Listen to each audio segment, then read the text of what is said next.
¿Qué tal, amigos? Sus compas, los Calentanos Podcast. Yeah.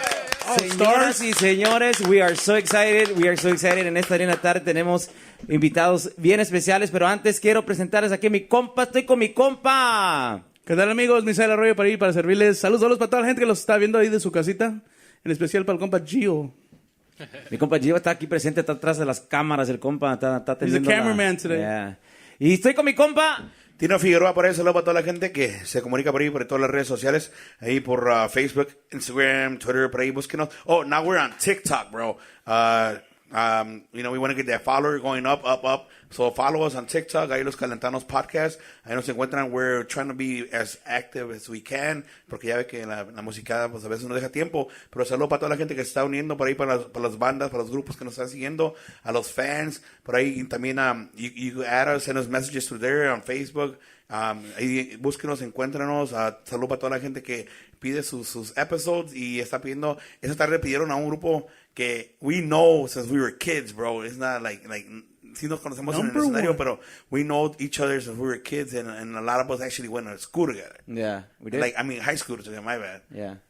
So, what do you think, bro? I don't know, Are you bro. excited? I'm excited as hell. Señores y señores, nos tenemos a los compas de Mazizo Musical.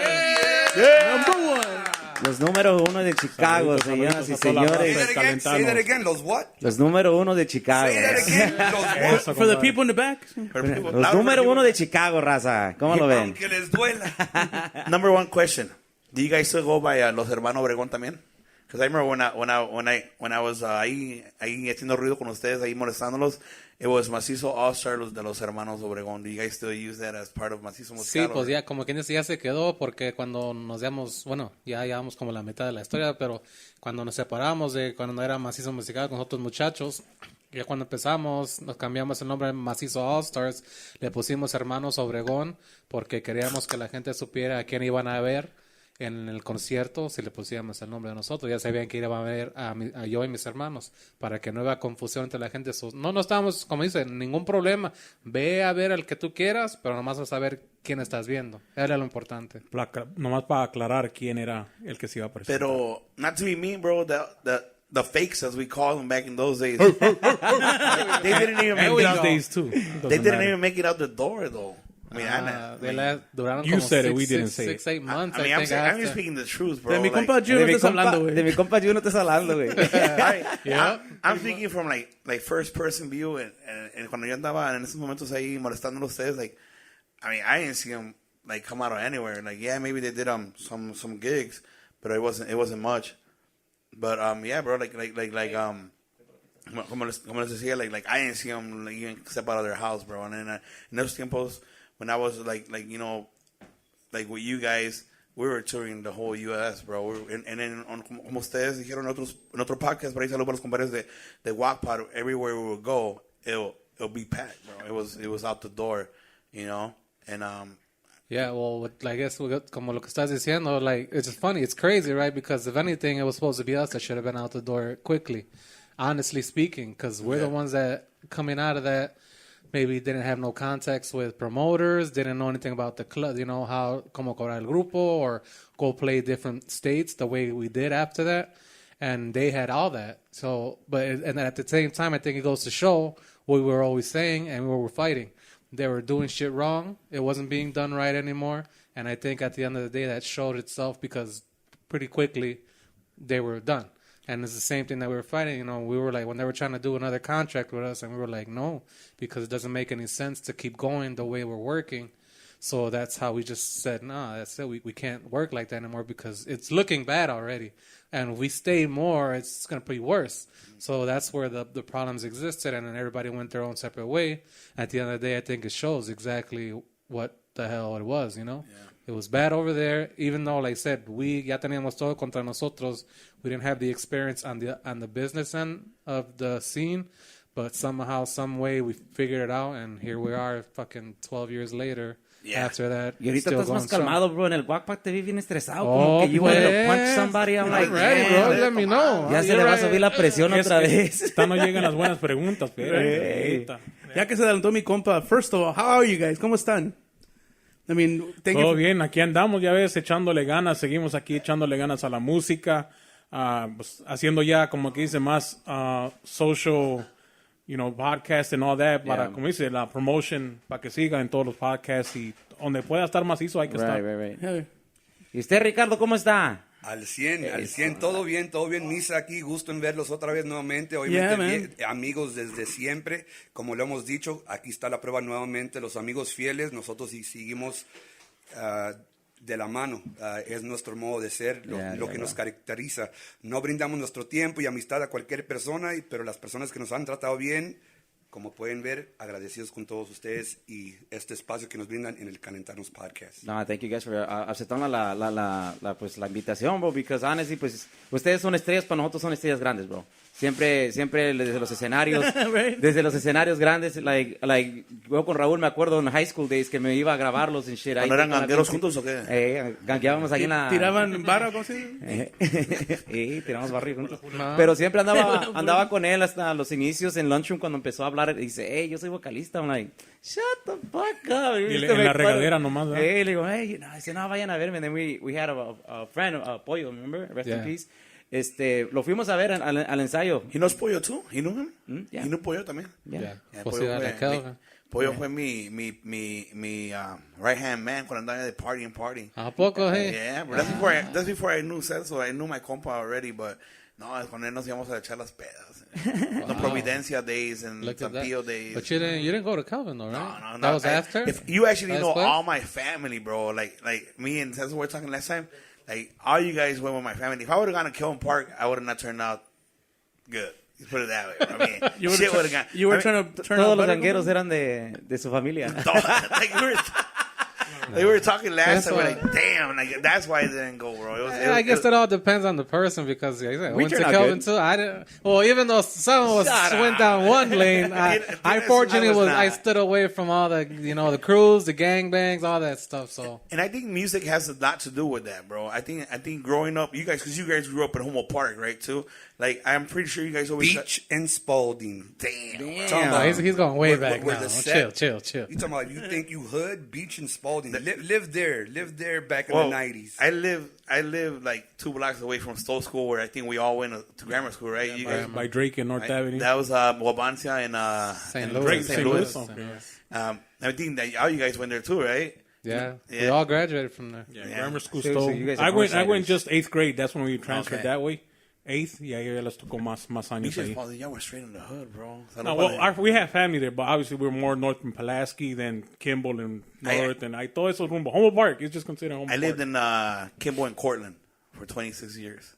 And I still go back, bro. That's the hood. It took me a while to get used to getting out of there. But I'm pretty sure que siempre les preguntaron ustedes, ¿y qué chingados hacían en Homo Park? Que no son puros boricuas ahí. Like, I always get it. Like, no, man, hay gente de Michoacán, de Durango, de Guerrero. Like, ya Sí, Homo Park era no es- no es- mezclado, especially because we were more west from Humboldt Park. Ya era casi como dice Hermosa, I think it's called, Yeah, right? Hermosa. I think it's just across the street. They consider that Hermosa now. We're borderline of Humboldt Park area to Hermosa, but yeah, it was a mixture of Mexicans and Puerto Ricans. But a lot of the friends that we grew up with, our best friends, are actually all Puerto Rican. Yeah. So that's the crazy thing. But yeah, obviously a bunch of Mexican families there too. We got to shout out our boy Q from Revolver Graphics, one of our good friends.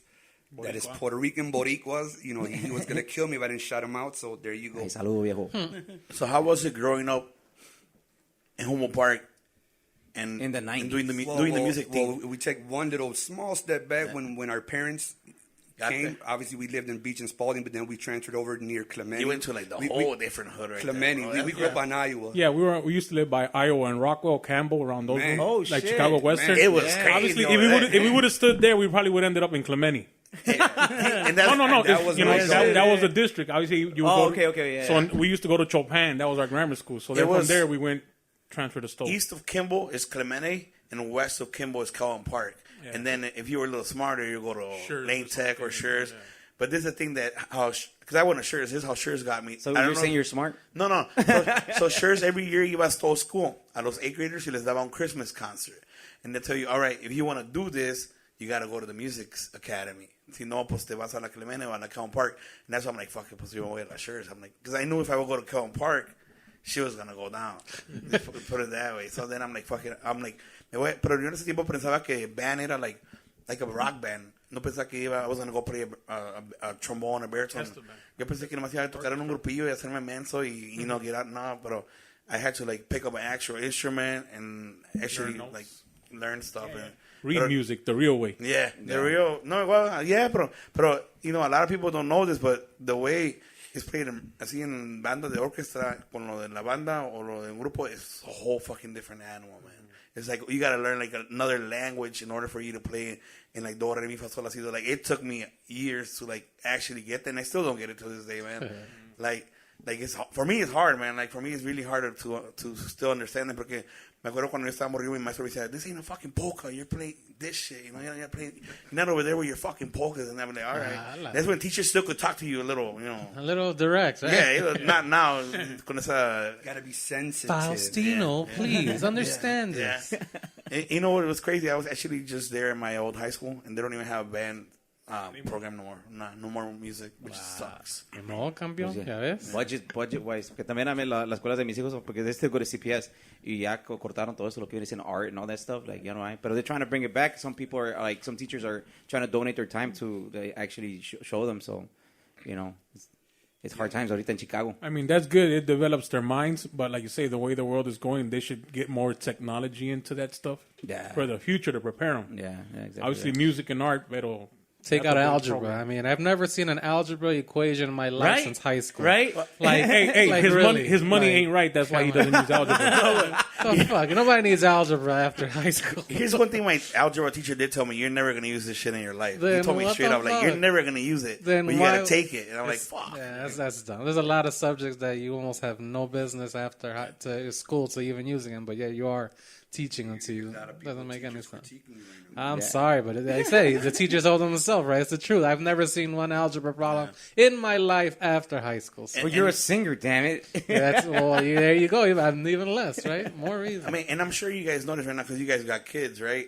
Like, math now is fucking different, man. Like, I'm trying to help my 6-year-old kid with his homework, and I'm like, what the fuck? I don't remember this shit being like this back in my day. Like, they changed the whole fucking thing. You're like, what the fuck, man? Like, is it like either I'm dumber or like this shit got harder, but they made it like backwards and forward. Like, they make you do it in different ways. And I told my wife, I'm like, what the hell is this shit?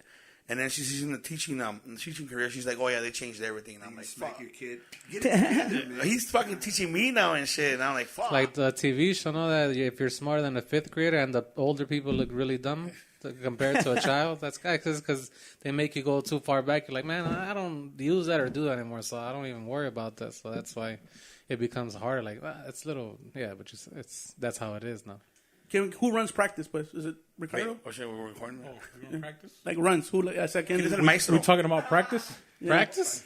We talking Bueno, about practice? ¿Cuándo ensayan? ¿Quién es el que dice, hey? ¿Cuándo? Pero no empiecen a pelear, pues. No, No empiecen a boy. pelear. Práctica is probably the worst place for the musicians to go to because We argue, es bro. cuando se pelean, ¿verdad? Arriba del escenario somebody la caga y le haces a lo mejor una carilla, No pero, te desvío pero así. sigues, pero le sigues. Pero en la práctica es cuando se agarran a ti. Se quedan, Bro, bueno, lo sabes por When you experiencia, guys son los ¿verdad? que dan caras cuando, like, somebody fucks up. Acá. Hey, who gets the more No face? voy a I decir, can no voy a tell. decir nombre, Ricardo y Raúl. No, yo siempre con la sonrisa lo volteo nomás a ver a él porque siempre anda con la cara. es Well, that todo. goes back to what you're saying. Obviously, I guess whether picky, not like the TikToks, right? But the picky, like since you create the music, my ear hears, and probably you hate that, but it's part of it, right? The gift or not, but any little one thing you do wrong, even one little mind key, or singing a little bit slightly up, I catch So it. you catch those minors and those half steps. Now, anything you do wrong, He just whoever doesn't it is, catch I his just know. errors. Also, yo I vamos knew that a was go, coming. Así- See? así Hey, son hey, todos we're los gonna start. maestros. We're gonna Así son start. todos los Así son todos. No, escuchan los errores de los demás, pero los de ellos no los escuchan. So who's the one that tell it to messes us, up the Pero most? por lo mismo, se enfocan en los demás en vez de hacer su trabajo ellos. So who messes up the most? Mi compa, yo no estoy hablando, por favor. the keyboardist, El que and no the tiene drummers, notas. and El que no tiene notas. El que no tiene notas.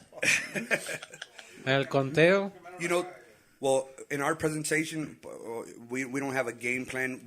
Mucha gente a veces ya tiene su set y hasta les damos crédito porque a veces, como dice, tal vez se ve más disciplinado y sale su set chingón y todo. So you guys go up with no set?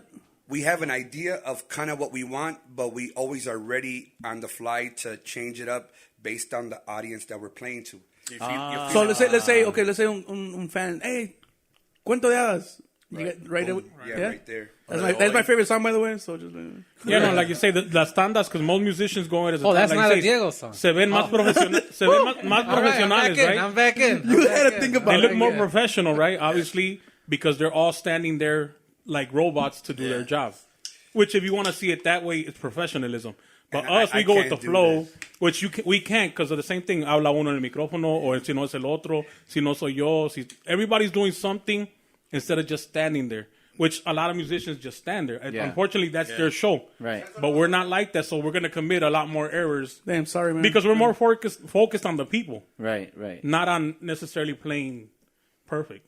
It's more el ambiente. Like you que la said, tocada. we've been doing this, thank God, for 20 years, and I guess everybody still, I repeat, everybody has a right to run their band or their own flow, but I cannot do 20 years of this and run it like a robot.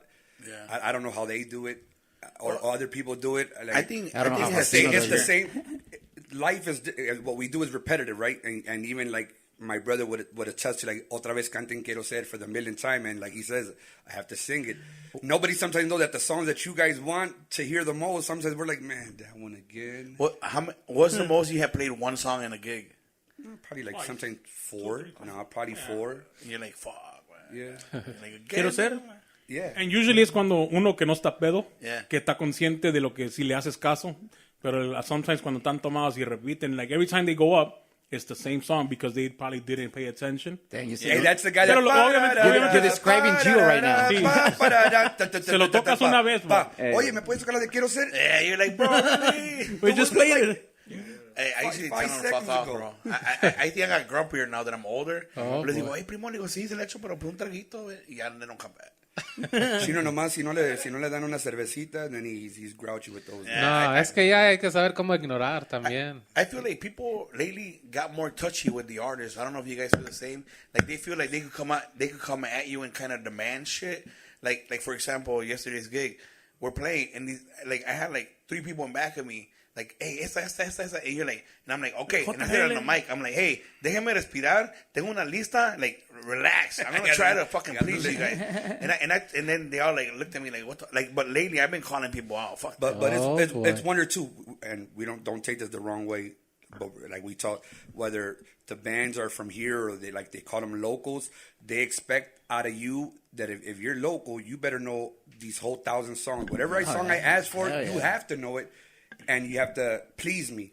And number 2, sometimes what's also getting lost that we talked about also behind closed doors, that it's a little bit frustrating, but it is what it is because the times have changed, and now you feel like you're the prop.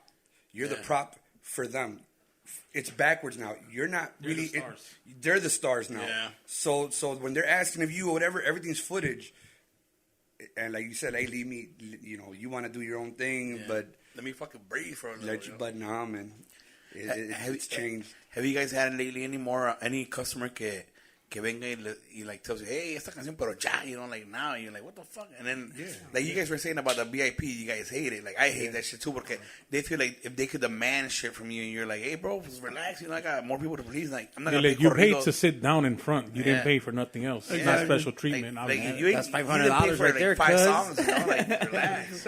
That's $500 right there para una pinche mesa VIP. Ahorita ya todo le Pues está ahí que le tome su cerveza porque a nosotros no vengan a chingar. Es todo. If they bring, no te enojes, güey. different days, right? If they bring Well, I'm the one that got a deal with him, right? Shit.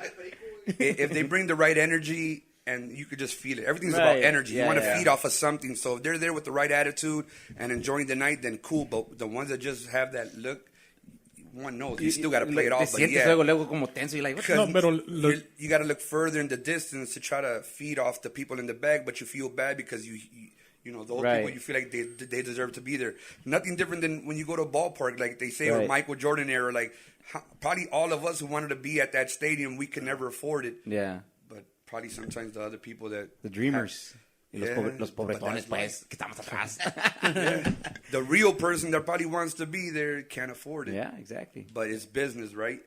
And when At the end of the business day, comes siempre es along, business, bro. And somebody, even if it's business, even Mike says, no, kick up those Jordans for $1,000. I don't care. And the same ones bragging. every other year and shit. Only And I still Shaq buy said them. I'll charge $30 You do? because I wanted it to be affordable. But Michael and everybody else, which repeat, it's I heard, business. I heard he doesn't even wear his shoes anymore.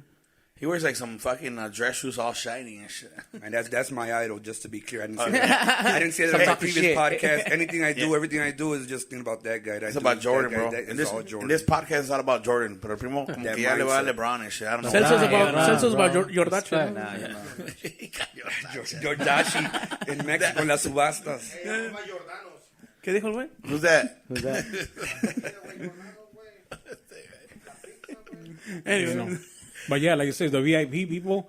But I told him already, when somebody's in front, when you talk, like, an example, you're on the mic or you guys are on the mic, like him, like you say, talking musically, most musicians, cuando están hablando en el micrófono, hablan en general. Yeah. Because it's a lot of people. You shouldn't, well, to me, I don't think you should do that. Pick somebody. Oh, yeah. Like I said, VIP people, el que tú veas con más ambiente, talk to him directly, make him your boy, and then everybody follows. Y llega al ambiente. Porque si tú dices, buenas noches, everybody, like if you're talking to everybody and doesn't hit. So find a connection. Find one person. El que veas tú con más ambiente, once you send a saludo, and then you see that guy go, you stay with him until you see another one. Like que feed se le off pegue him. the vibe. Hasta que te traiga un trago, güey. Bro, that shit works all the time, no matter how bored they are. He's right, Oh, bro. shit, yeah. He's right. He's right. That makes sense. Yeah, because you'll feed over that vibe they got. And especially in the You're also VIP, because putting him on the spot. VIP You're just putting sitting him there on like the this. spot now, yeah. So he's drinking, but you see him jamming to your shit, but you no lo estás pelando. Hey. And that's what they want. So, ¿qué Quieren onda, atención. compadre? Saludcita, no. Once he goes like that, you got La him. bolsita ahorita. ¿De dónde es, primo? Like I said, talk to him directly. Hey, saludcita, where you from? Saludos para la raza de acá. Hey. Then you tell him the next guy, ¿qué onda, compadre? Like you say, like having a normal one-on-one conversation, Right. that shit works all the time. I kind of do that on stage. Pues básicamente because I do drink on stage. So siempre me conecto con los borrachos. ¿No? ¿Cuándo no? Un saludo para cierta gente. Y like even Misa the last time Oh, that was the first time I saw him perform. Ajá, and yeah, he was Se vibing. echa unas Like, bailadas el güey. Así como los de Julián Álvarez. Así como el duranguense. También mi compa Raúl se echa sus bailadas, ¿ya, primito? Ya dejé eso, ya. Used to it, now I slow it down now. Ya duelen las rodillas. Shake and Antes, bake. antes sí, cuando cantaba, bailaba, pero I figured like, no, yeah, if you're singing, just sing. No, dance in between, and when you're singing, just sing. Ya bailaba antes, mientras estaba cantando, that's not good. He had more stamina. That's what he had Do more you, stamina. do you like to move Yeah. around on stage, though? Si, like, de un lado para el otro, sí, para at least... Always. Siempre ha sido así. Hacer el espacio, I think it's important para take as much space that you can. So you got Es people bien on the coqueto el left, Raúl. you got in the middle, you got on the right, lo que sea. Es lo mismo, tratar de buscar la energía de alguien. Aquí a lo mejor alguien en la izquierda te está echando más porra, pues me voy para allá. Y cuando veo caras tristes en el otro lado, también voy para allá por la misma razón. Hay gente que nomás está con sus caras y nomás los miro como 3 segundos. Si es una muchacha, le sonrío. And then she goes from ugly face. Like you try to Yeah, connect. you have to look them in the eye, and they go from like just looking like bored, then all of a sudden they see you smile at them, they're like, and then like their face lights up, like, oh my god, he looked at me or paid attention, and they're like, yeah, okay, pay attention. And that's important in itself as another tip, since we're talking in the musical guidelines. Sometimes thinking that you're just there, I repeat, to play the jam out and play a perfect set, that doesn't get you further. It's the intangibles, like he just said. Look at that person, smile, win them over. Leave them remember. Even if you don't hit the note, like you say, you can't do both at the same time. So either you're willing to win the crowd over or hit your note, which maybe you're, like you say, tu maestro te va a regañar. Va a decir, hey, la estás cagando. But like, hey, but I just want a fan, dude. Maybe my note is wrong, but we just got a new fan. So they got to see that part. I believe that's been Standard. our strongest intangible that has made the makeup of Mazizo get to where it's at. We're not the best musicians, and we're not. But I think we've always had the right. We have the right pieces with the mentality and the intangibles. Charismatic, out loud. He does his part. Every guy had a role, and it just fit well. I give that credit even to prior Mazizo Musical when this journey began. At that moment, we had the right pieces. One guy played its role, and it worked out. Sometimes the formula, everybody has a different way of approaching it. But if it works out, I mean, there's the proof. Pero lo que han tenido ustedes, que siempre lo he visto, bro, tienen la conexión, cada quien se conecta pues con la gente, cada quien tiene su propio fanaticada. Right. Like there's people que they follow Diego, Right. there's people that follow The Diego Show from Godpad. yeah. Right. Hay gente que sigue a Raúl y pues en ese entonces al Chuy. Right. So everybody had their own little crowd. Y lo que veo que también que tienen along with that son las canciones, la forma como ustedes agarraban una canción, and all those songs can relate to people that, como dice Raúl, there's somebody sad, se la va a cantar y conecta. Like, la song tiene mucho que ver también. Y eso es lo que todos los discos que ustedes tienen siempre han tenido eso, una conexión. Like all the hits, like platicando solos and all that shit, like dude, like se conecta luego con la gente y la gente se queda like, oh shit, I'm here to hear that song. And that was a gamble in itself, trust me, because when you're trying to do this for the bigger picture, sometimes they ask of you in the business industry to play a role, to categorize you. We from the jump, we were more willing to gamble and do things differently from our outfit. Mm-hmm. While everybody else was wearing guayaberas, we put on like the getaway. You guys always had suits, though. Suits. Siempre. First one's to put on suits. First one's not to wear the sombrero de taco. Over and shit. That's how it was That's back right. in You the know, days, now that you bro. say that. We you're had right. them That's fucking when Maggie $1,000 was in, Sean right? John suits over there that costed all this grip, but thank God, well, obviously. But we were thinking back then that was the style, but we also wanted to be different. Y'all had People the wore hobo part guayaberas, in we there. had the suits. But I also remember that I went into the store one day, and this is also another funny story, but I told Chuy and Pedro to do the bordados, Okay. which we still have that picture to this day. Our first outfit, that gray one that had Mazizo Musical Yeah. with The red, right? with I think alacrán. the red. Yeah. Then later on, we saw that they went into the store, Montes and the rest of the guys, and then they got those bordados. But on the down, we had that first. Then everybody else put on those bordados. Started too. bordando their stuff. Yeah, but we already had placed our orders, and we already had transitioned into that. Pero from not wearing tejanas even, sometimes that could be a problem Yeah, that's right. You because did that. we Did you guys went wear against that. Did you guys wear tejanas at any No, point? never. That was on purpose. The only one That time we on wore was in the purpose. corridos de alto calibre. We put Okay. them on for the picture. And in that latest video, the Mazizo Oh, that's right. Zapateo, Right. 22, Yeah. But right I- now, to recently, but the same thing, like he says, sometimes in the music, the worst place to be is in the middle. Yeah. Why? Because no eres completamente duranguense, like taco, sombrero de taco, guayabera, blah, blah, the way it was back then. Right. Or you're not a whole, just in one simple thing, like tú eres esto. And Macizo's never been like, you can't look at us and say, tú eres esto. No, we're everything. Yeah. A little bit of this, a little bit of that, based on, like you say, the situation. Because that's how people, well, maybe they don't like it, Right. but that's But like then the requires- energy, then the energy, then the flavor that we brought, that's what made us stand out apart. Once they saw the live show, especially in Mexico, like with that flavor that we brought from the dancing, our The own US, way, bro. the dress, the wardrobe, the presentation. It's like when Selena popped out. She popped out because she wasn't she was like wasn't us. typical She was paisa like us. band, huh? She was Chicana like us, Yeah. Spanish, English, but she had the charisma to follow it. Oh, I'm looking at something different. That's how they saw us. They knew they were looking at something different and entertaining, and that's what I think catapulted us to the next step. They're like, okay, And that's one thing that I don't know if you guys ever felt. Like, I felt it playing with the old cats here.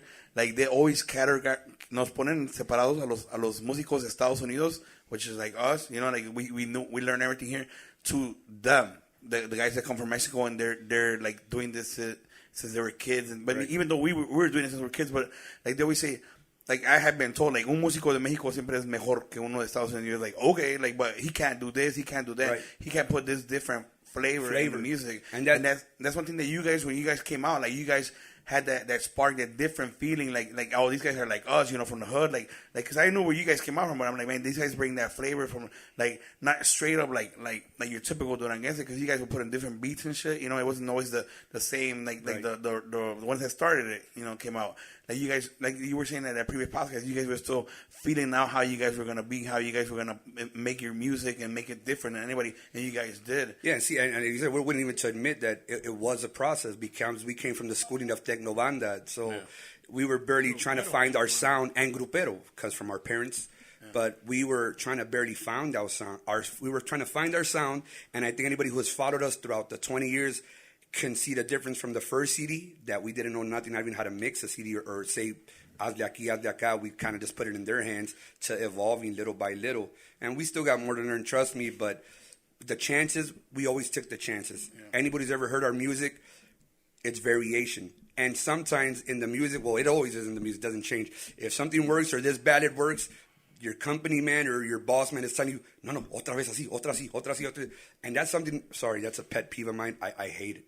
I don't care if you're Banda MS or whoever the hell you are. I mean, this is me, so it doesn't so it could fall on me, no problem. But I hate it. I think too much talent to just do the same repetitive. Yeah. I'm like, don't you like but robot, it's commercial music. Like, that's what sells. It's commercial. And that's it the sad part. So that you have to fall to that. I get it, but I cannot. In the 20 years that you guys been in the music industry, have you guys ever had a manager or un productor que te diga, hey, you got to do this way? No. Thank God from the jump, Pedro. Well, it was probably just easier because we took the reins. Also, we were putting in the work, but from the beginning, he basically just you guys had the freedom. Yeah. Yeah, everything we just recorded. We got in the studio. We already arreglamos las canciones y era para grabarlas. And from there, they weren't really touched at all by anybody else. It was always song choices and los arreglos de nosotros and my brother. So what about on stage performance? No les decían que, hey, tienen que bailar, muchachos. No, they were just worried about counting the dollar bills that were coming in. Cha-ching, cha-ching. They were focusing on la persona que entraba. Yeah, like I said, they knew that obviously the same thing. The management company knows the talent that was there. Good or bad, but they just let us be, and we were us. Obviously, they just handled their part. We did our part of musically, which means cada quien traía una canción or an idea, you bring it, then we all put it together. Hey, aquí esto, but as a group, no outsiders, no hey, eso no. You know, it's always been like that. Nowadays, now you're trying to find a better musician, better than the one that plays in your band, para que se oiga chingón. Right. Yeah, well, the guy in the band is not gonna have that feeling.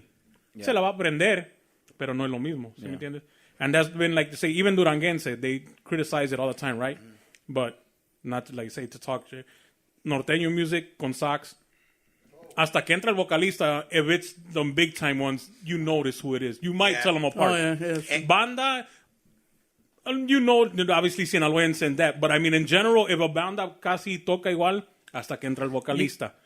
Duranguense, you've always been able to tell who's who, other than cuando ya se sale like Capaz and Alcaz. Right, even like the tuba sound también. Like yeah, but everybody. But you still see it, like say, to name the names. If you hear Montes, Alacranes, Mazizo, Braceros, you hear the difference even though it's the same instruments. Right. Yeah. And in all the other genres, you don't.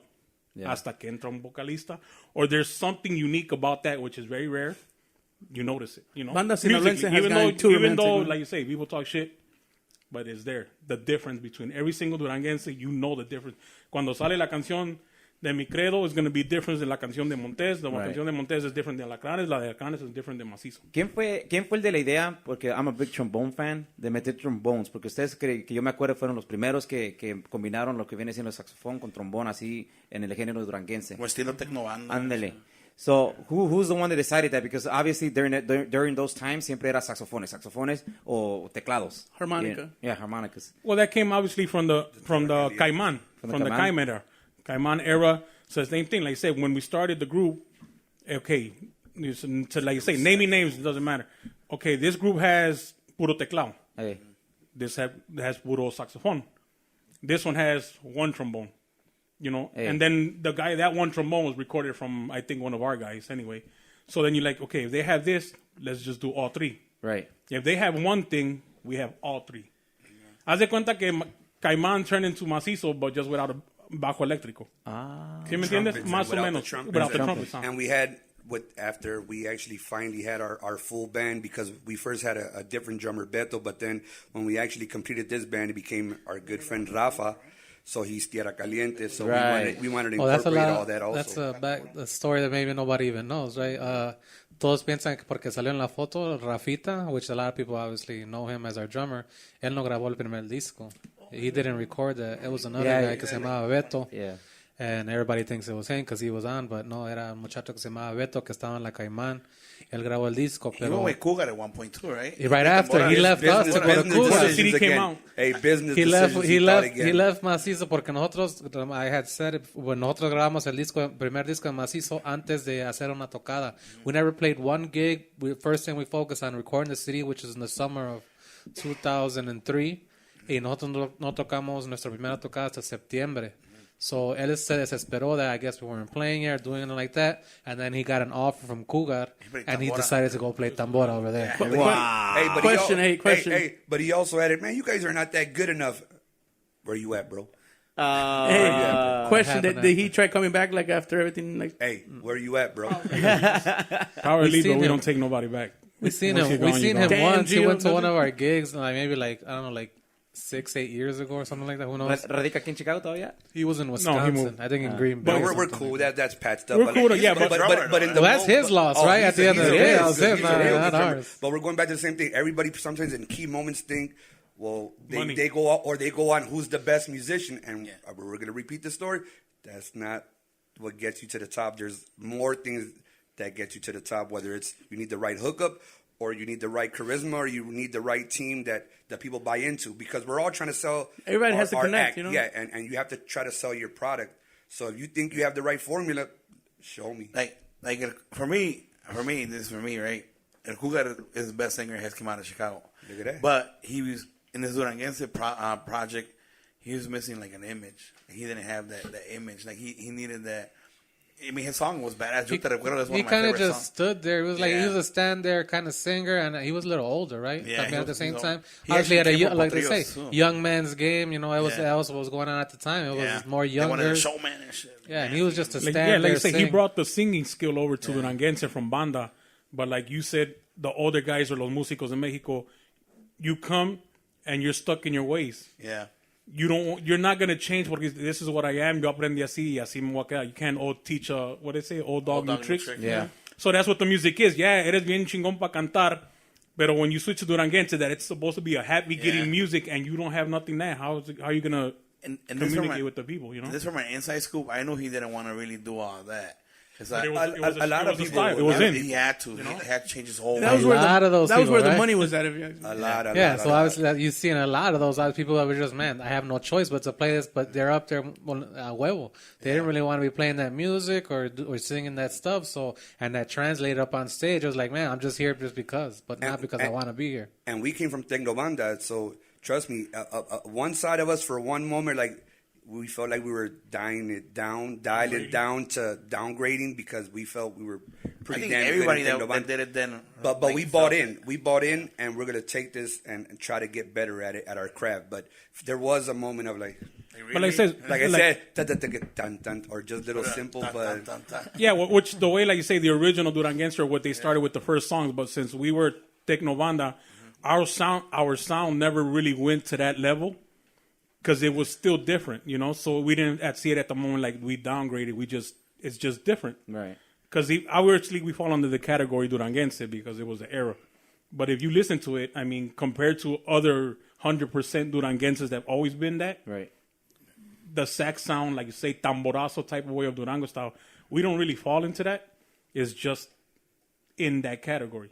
Yeah. Well, I feel, you know, obviously, but the people say, oh, pues son Duranguense. Just like your cumbias were always different. You guys had that beatbox, you know. You just made it a little techno, different. yeah. Compared to like the original like Duranguense, like you guys always had that different touch to it. Like it was Duranguense, but you guys like had a different feeling, like that techno feeling. That shit like made you like brought you guys apart from the other guys, and of course the boys. I mean, you know, because everybody then sang like I felt like everybody wanted to sing like Alfredo, you know, like I felt like everybody kind of wanted to like follow his The ranchero type. yeah, his style.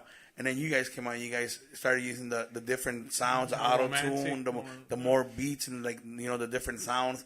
Like Yeah, like you say, the drum machine for the cumbias, because mostly any Duranguense plays just a cowbell on that or that little sound. Yeah. And obviously the drum machine has congas like grupero. It goes back to the same thing. Grupero infused with banda. Right. A little bit of everything. That's why we always sounded different. Raul, so when you got into the business de cantar, who did you look up to? Like, who was your man? I want to sing like him, or like I want to sing like him. You know who? As far as like a specific singer, no sé si puedo decir there was one person but there was plenty of guys that I like. I go from like the guy from Cuisillos to Tony Melendez, to the guy from La Arrolladora, Jorge Medina, and but for different reasons. So I think I picked apart things from them. offered it. Like Tony Menez, just because obviously his vocal range and the way he can dominate his voice.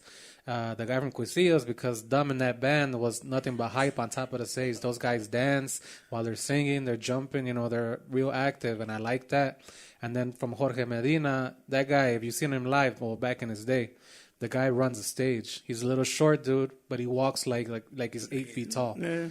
He talks to people con huevos. He communicates. You do whatever. When he's up on that stage. So there's like all those things combined. That's where you're like, you pick little things apart from your idols, and you try to convert that into whatever it is your style is going to be. Obviously, your voice, you just put it out there, you sing. Your voice is your voice. So sometimes when people worry about their voice or how do I sound, at the end of the day, your voice is yours. So that makes it the unique part. Whether it sounds good or bad, or what you think it sounds good or bad, it doesn't matter. Mientras estés afinado, it's your voice. That already sets you apart from everybody else. So don't be copying anybody. Your voice. Just do your voice. Somebody's gonna like it. Yeah. Well, hopefully, right? And look at during that time, you have Chino's voice that it's suited more for the romantic, the young kids, and all that. And other people sometimes critique it, but like he just said, your voice is your voice.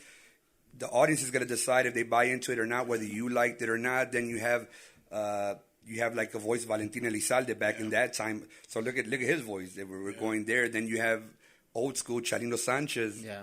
So it's. Yeah. Once again, it's the luck of the draw. The people's going to pick. Yeah, good thing and a bad thing. Obviously, that unique voice, like even now, that everybody criticizes the younger kids with their corridos tumbados that they just talk singing, but that's them. Yeah. The new kids, that's how they adapt to them. Porque haz de cuenta que le estás platicando. It's boring. It's boring, but it's their way. And like you say, you can tell them apart. Yeah. You're boring in your own way, but you have fans that like it. No se van a cansar toda la noche when they singing like that. True. Yeah, no se le va a salir un gallo ahí. But you see, then we'll be critiquing it from a musical standpoint. You see, like, man, dude, I'm trying to hit these high notes and all that, and this guy just all he has to do is this, man. Man. Millions of dollars. Hey, too bad. I mean, that shows you that it's not about talent. It's the promotion. That was my next question. Like now that the music industry está cambiando a eso, like no da un pequeño de coraje de que dices like, what the fuck, like. I think that happens with every genre because I think they said the same thing about Duranguense at that time. So like you can't like whatever new thing hits. You felt like it had some musical like harmony to go with, like estaba bien mezclado, estaban like I said, saxophone. Ahorita es una pinche guitarra and all they doing is just fucking talking. So, but like you said, but music, if you listen to the music, they're actually pretty good musically. Not the singer. Yeah, maybe the singer's the issue. Some badass photos in That's true. But then again, who knows? Who knows if those are singer, studio musicians for them? At the same time. Whatever it is, like you say, the final product, which is at the end, like you say, you're in a business. That's the one part that we talk about now. When you're local, like I said, we're using the word because that's more faster to say, not because we're downgrading. In the business, like you say, music is a business. At the end of it, como dicen, you can't live off fama if you ain't got the money, right? Hey. Aunque like you say, he could be the best singer in the world, but if you're home sitting there, ain't nobody listening to you. Yeah. Pero si eres malito, pero te atreves a ir al salón, maybe you get a fan, 2 fans, and you come back with some money. In your house, you don't get nothing. You could be the greatest karaoke singer, and it doesn't mean nothing. Right. So it's the business, like them. Cantan feo. Pero somebody's pushing them. Alguien dijo, cantas feo, but it's unique. Hey. Yeah. I'm going to sell you. Yeah. And that's one thing there's an audience for it. There's an audience. Well, I mean, once there's people like that, that's just what it is. You can't go outside of that. That's what people like. And once people like it, now everybody else starts doing it. And everybody wants to hear that specific sound. And that's what you got to feed to them. Because that's what they're paying attention to. And that's one thing I always said, bro. Like, sí hay un chingo de grupos y bandas y todo, ¿verdad?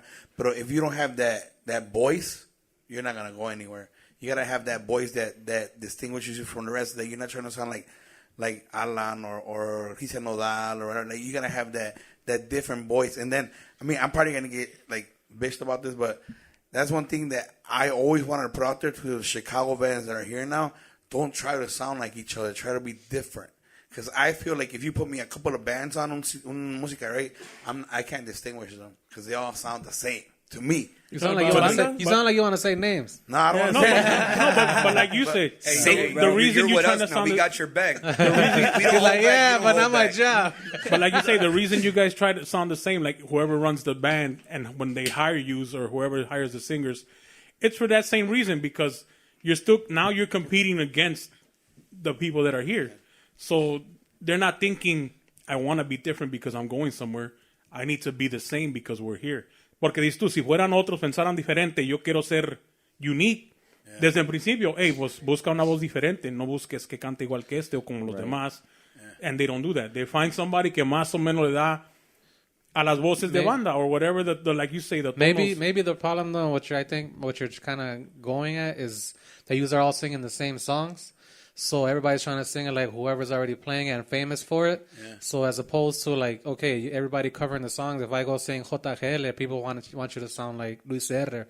And with the Activa guys, so you probably go up there trying to sing it that way, and they want to kind of hear it that way. But the difference would be is if you record a CD or you record a song, then that's where your originality has to come through, and you have to cut through. But cuando estás tocando in like certain places, local places, they want to hear it that way. So everybody tries to kind of sing it that way, Yeah. No, but this is like, even with the newer bands, with the original stuff, like, I can't distinguish them, man. I don't mean to sound like an ass, but everybody's probably going to talk shit, but I can. But you don't want to say names, so I mean, they're already talking shit about me, about the drumming shit. Oh, like, for example, are they chingo de norteños con sax? I heard chingo de norteños con sax, right? Like, for me, not feeling attacked here. I'm talking about. But you'll say it to his face. Okay. I'm talking about bigger bands. No. Del mundo. He just called you a loco. He just called him a loco. He just called him a loco. Like for me, the guy from La Fiera, he's a badass, bro. Like, cause he has that different voice. He doesn't sound like Lechuga or like the other guy's trying to sound like Lechuga. He has this like raspy voice, and he fucking sounds different. Like, if you put me his music and then you put me with the other ones, I'm like, oh, that's La Fiera. Like, pero como dice Diego, cuando empieza la música, hasta que empieza a cantar. Yeah. Ya es una cría, güey. Contigo no te metas. No, pues es la verdad. Hasta que empieza a cantar, you know it's La Fiera. Pero si no empieza a cantar, you think it's maquinaria, you think it's energía, you think it's. Pero yo digo que el problema más grande. Tell me you don't get that, like, cuando empieza la música, like, man, who's that?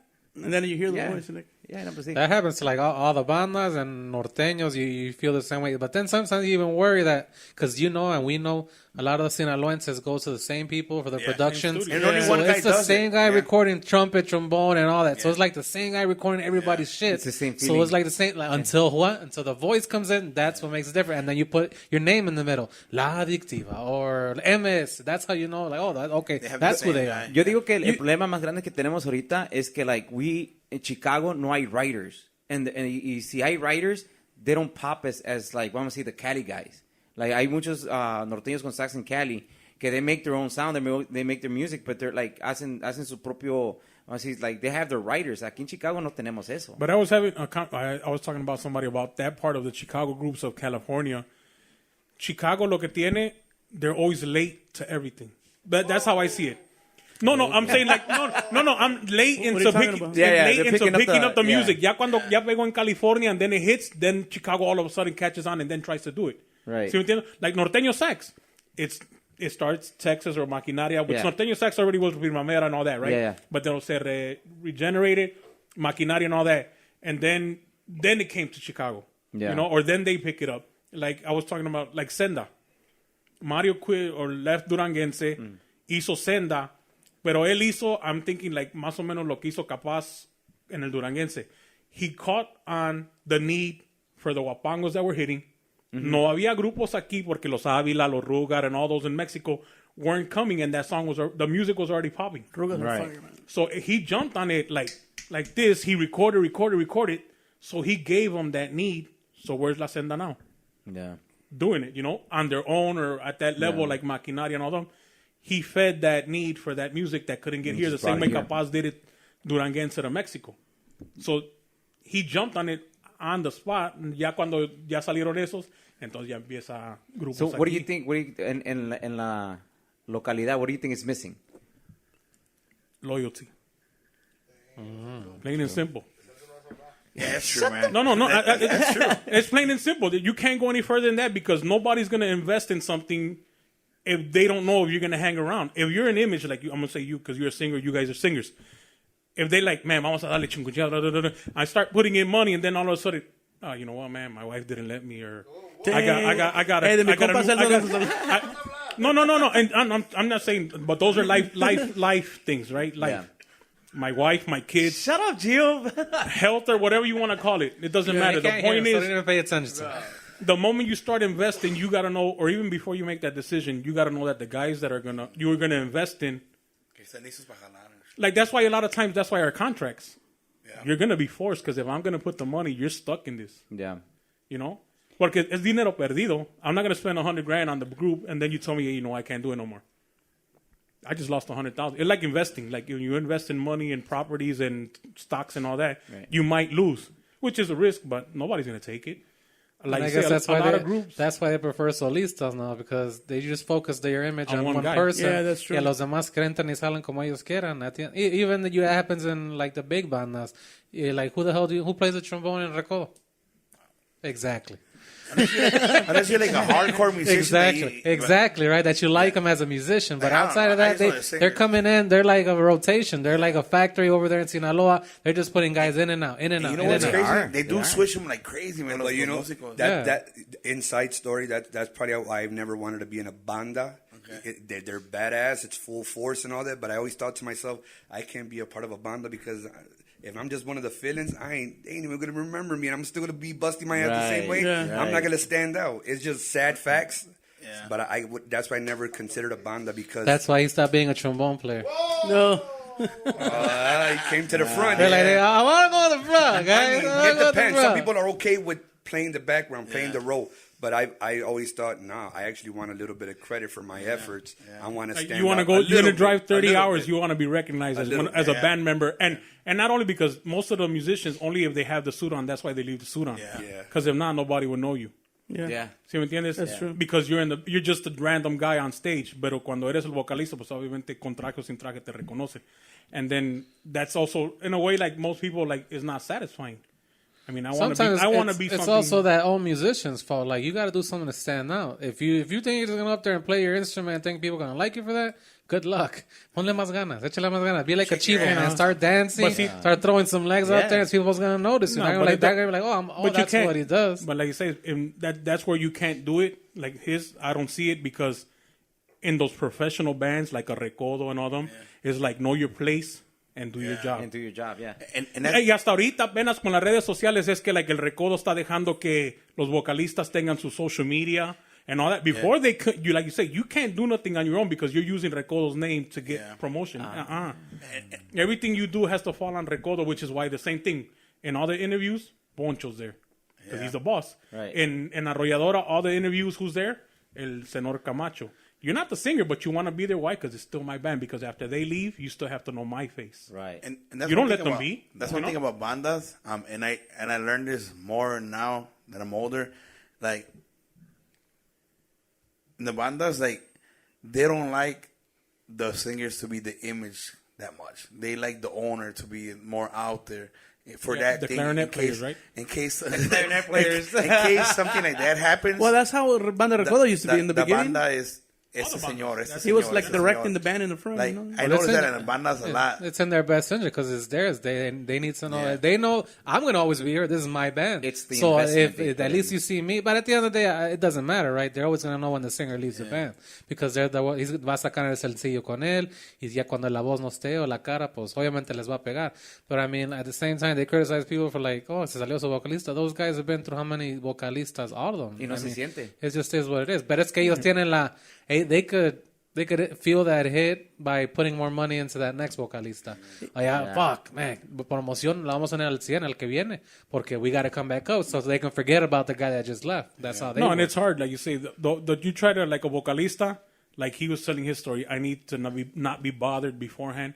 You need to be 100% concentrated on your job. Yeah. So that's why you would think, like, if you're a vocalista, you should start your own group and be the manager and do everything because you know that for a fact you're not leaving. Yeah. And the image is you. But the name is you too. But then at the same time, all the business part is going to stress you, and then you're not going to want to sing or not be able to sing. It's hard. I tried it once. It was horrible. Because then, right, if you have to argue with the promoters right before you go up and sing, you're going to be pissed as fuck, right? I'm guessing. So that's why it's like it stays away, and then the clarinet guy, and when business needs to be handled, si él se sale, he's not really missed, you know? Okay, ahorita go handle that business while we do our show. Hey, Raul, so you've been the voice for 20 years de Mazizo, right? Side question. Have you ever, nunca has pensado decir, hey, I want to record banda, or I want to record with... Norteño. Tierra Caliente. Sí, you know? sí ha grabado su serreñito, remember? Some karaoke Nah, that type was of just, thing. yeah, just for fun.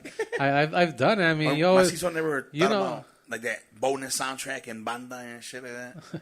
If we did, probably we'll go back to Tecnobanda because Oh, yeah, Tecnobanda, yeah. We're super fans. that would of be them. Tecnobanda. That would be them. No, That's my favorite. But where would you go? In my free time, Tecnobanda. I'd go wherever I would like, as he said, you think you would hope to be able to be genreless, like, and just go to wherever you want. Like, record a norteño song, record a one with banda, record all that, any norteño banda. Like How about right English? now, I like I heard you norteño sing in banda. English, and you're pretty good at it. Yeah, but Brother then that's a Bruno whole Mars, different okay. public that I don't think I'll ever be able to get. You know, I'm not even gonna bother with that. I already know how hard. Just have if I to sing the songs. if I sang a song in Mexican, how hard that would be, and people already know me. Imagine me trying to do something where I don't know So anybody. you don't think you'll go somewhere outside of Mexican genre? No, that would be just for fun if I did something English, Well, kinda but like not the- seriously thinking I'm gonna do Well, something. look with at it. Energia. I was gonna say, Energia did something like that. a Well, whole like you album. say, if They're you, doing if- it with their band, not with anything. Like we recorded an English song Yeah, too. we have in Mazizo Yeah, All-Star yeah, CD. yeah. There's 2 songs in Yeah, English, you did, I think. yeah. One There's or two. Yeah, 2. We recorded, 2 of them. Yeah, but that was just for fun, you know. It was just, hey, we speak English. I'm so trying why to not? convince him to do an English CD. Trust me, I want to do an English CD. How about the techno city though? Like Tecnobanda. Oh yeah, I would probably try to do that. You know what? We have some little in We got inside trombone plans. players. But like you say right there, like you say, in that instance, like you say, that's probably the only time we would use different musicians because we can't play those instruments. But at the same time, You put the we're gonna hey here hazle así, hazle acá, la la la. You're gonna use the talent of the You're gonna instrument. produce it, basically. Yeah, You're gonna pretty be- much produce it, but have somebody else play because we don't play the instruments. You know. Yeah. Here's probably a weird question, but when you guys were in Caiman, why did you guys take Chuy instead of Beto? Or I think that was his name, no Beto, the singer that went with Meño. with Beto Los Canarios. Meño. But what do you mean? Why did we take? Why did he go with you guys? Because to Mazizo, like he wasn't like. Well, he called obviously when Macizo was when we started. Obviously, Caiman finished. Caiman was Chuy's. Okay. Then he left to Montez when they were at their moment. Yeah, to play trombone. So then, like say on the other podcast that we said, Tutti quit. Then se acabó Caiman. We handed it over. We left it. We started Macizo. But when we were in Macizo, Chuy made that call this way. Okay. Hey, what are you guys doing? Blah, blah, blah. He was thinking about quitting. And we're like, quitting? Dude, you're at the best. You're in the band that's the hottest at the moment.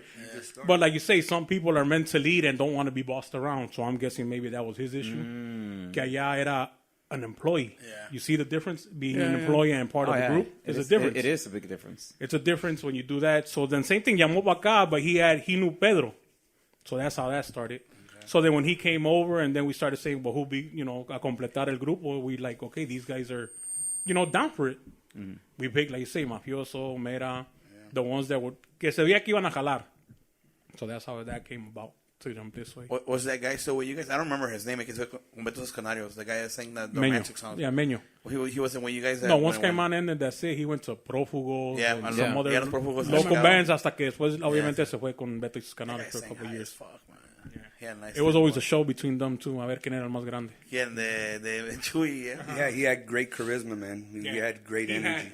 He had it. Like you say, that's why he ended up where he ended up. He had Bro, I got a funny ass story about Chuy. It's gonna probably sound like weird, but when you guys were recording your first CD, we were there with Mensajero at Marty's tour.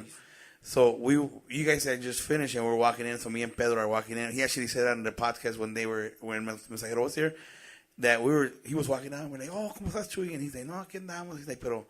And then I don't know how it came up. Oh, we told him, like, ¿qué no sabes tocar un trombón como Montes? Dice, no, pero el trombón para mí no es part-time. La cantada es número 1. Yo soy cantante. Para mí la cantada es lo más chingón. And we're like, well, we had never really paid attention to his singing, but that always stuck with me, man. He always said, el trombón es part-time para mí. Lo mío, And that's, Yeah, he only that's picked actually that up. our side joke, our inside joke. Que decimos, like, lo mío no es no es la cantada. We say it backwards, though, right? Para mí no es la cantada, nomás lo hacemos de part-time. Yeah, he picked it up only to go do that, because So he I didn't guess play my trombone opportunity. before? No, he was the main just learned singer. it.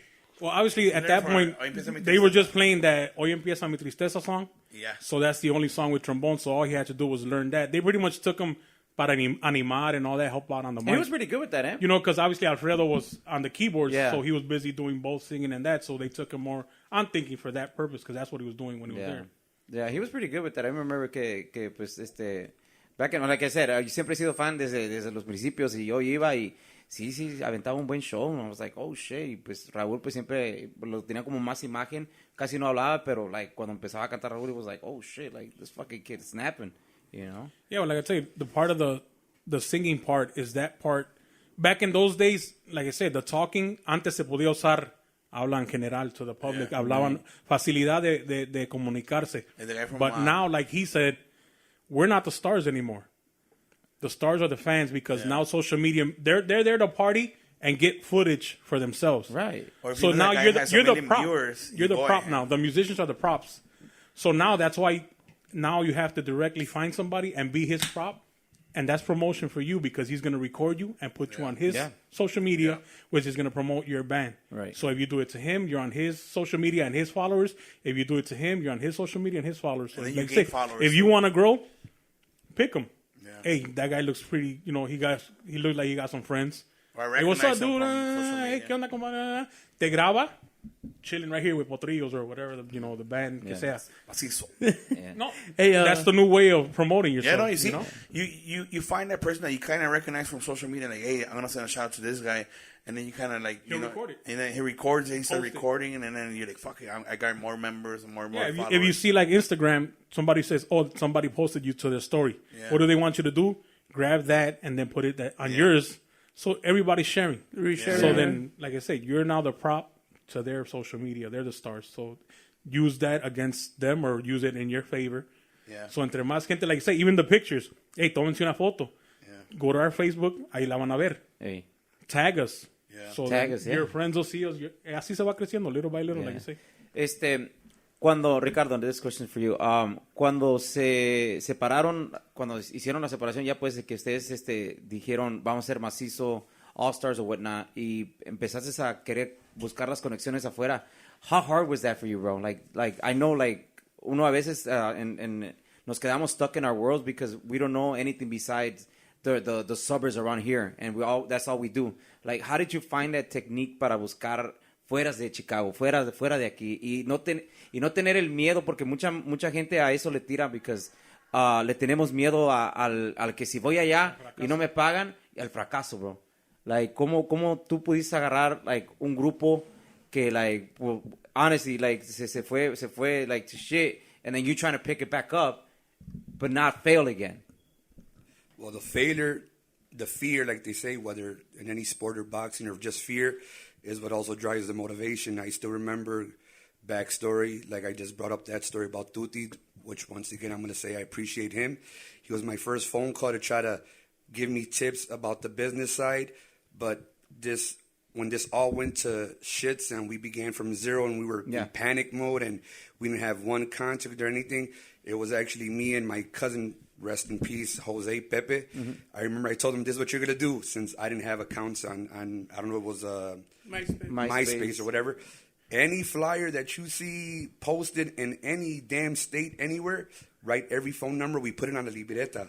And we had like 1,000 numbers there. And we were like telemarketers. He'd find me all the numbers and I would call everybody. Hey, blah, blah, blah. Hey, this is Ricardo. We used to be blah, blah, blah. The same pattern, the same story. Right. And I would kind of feel out who kind of received our calls. I remember, like we said also, this is funny, that like 70% of our calls got turned down automatically.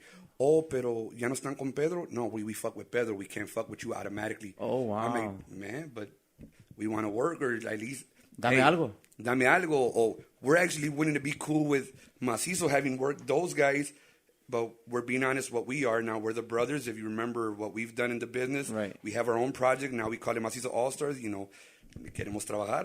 ¿Cómo podemos arreglarnos or whatever? But it was a grind, man. Like I said, nonstop phone calls, trying to call whoever gave us even a chance. We're going back to where we're at now. It's not changed, even though we're 12 years later. Yeah. We make the calls, and we've always betted on ourselves. If you're willing to receive our call and just even say, bueno, pues siquiera ahí está la puerta, because that's and all. You guys took it? Like, se van a puerta? And we've taken puertas even to this day. We were humble like that. We don't try to sugarcoat nothing, but that's what got us here. We believe more in ourselves and our product to be able to, even though we knew most of the business transaction deals that they were giving us other people would fear, like you just said. Yeah. I don't know. It is the fear. Como te digo, They don't want to aquí- come back with zero, Yeah. or they don't want to get screwed over when they go for a certain deal and they come back decepcionados. With half the deal. Half the deal, yeah. or no, not even close to the deal. Yeah. And when they come back, it's always, no lo vuelvo a hacer, no. And then we all start putting our conditions, right? No, Yeah. para la próxima vez, si quieren que yo vaya 2 horas o 3 horas Yeah. o 10 horas, aquí me van a pagar por, we start putting our terms. Well, that ain't So gonna happen. how did you try to push that out again? Like, ¿cómo te diré? La música, like, nuevamente, obviously, tienes que puchar, like, fronteras, más que nada. Like, tienes que salir fuera de Chicago. Like, te lo digo because, at my point of view, en Chicago, pues ahí nos dan el jale nosotros.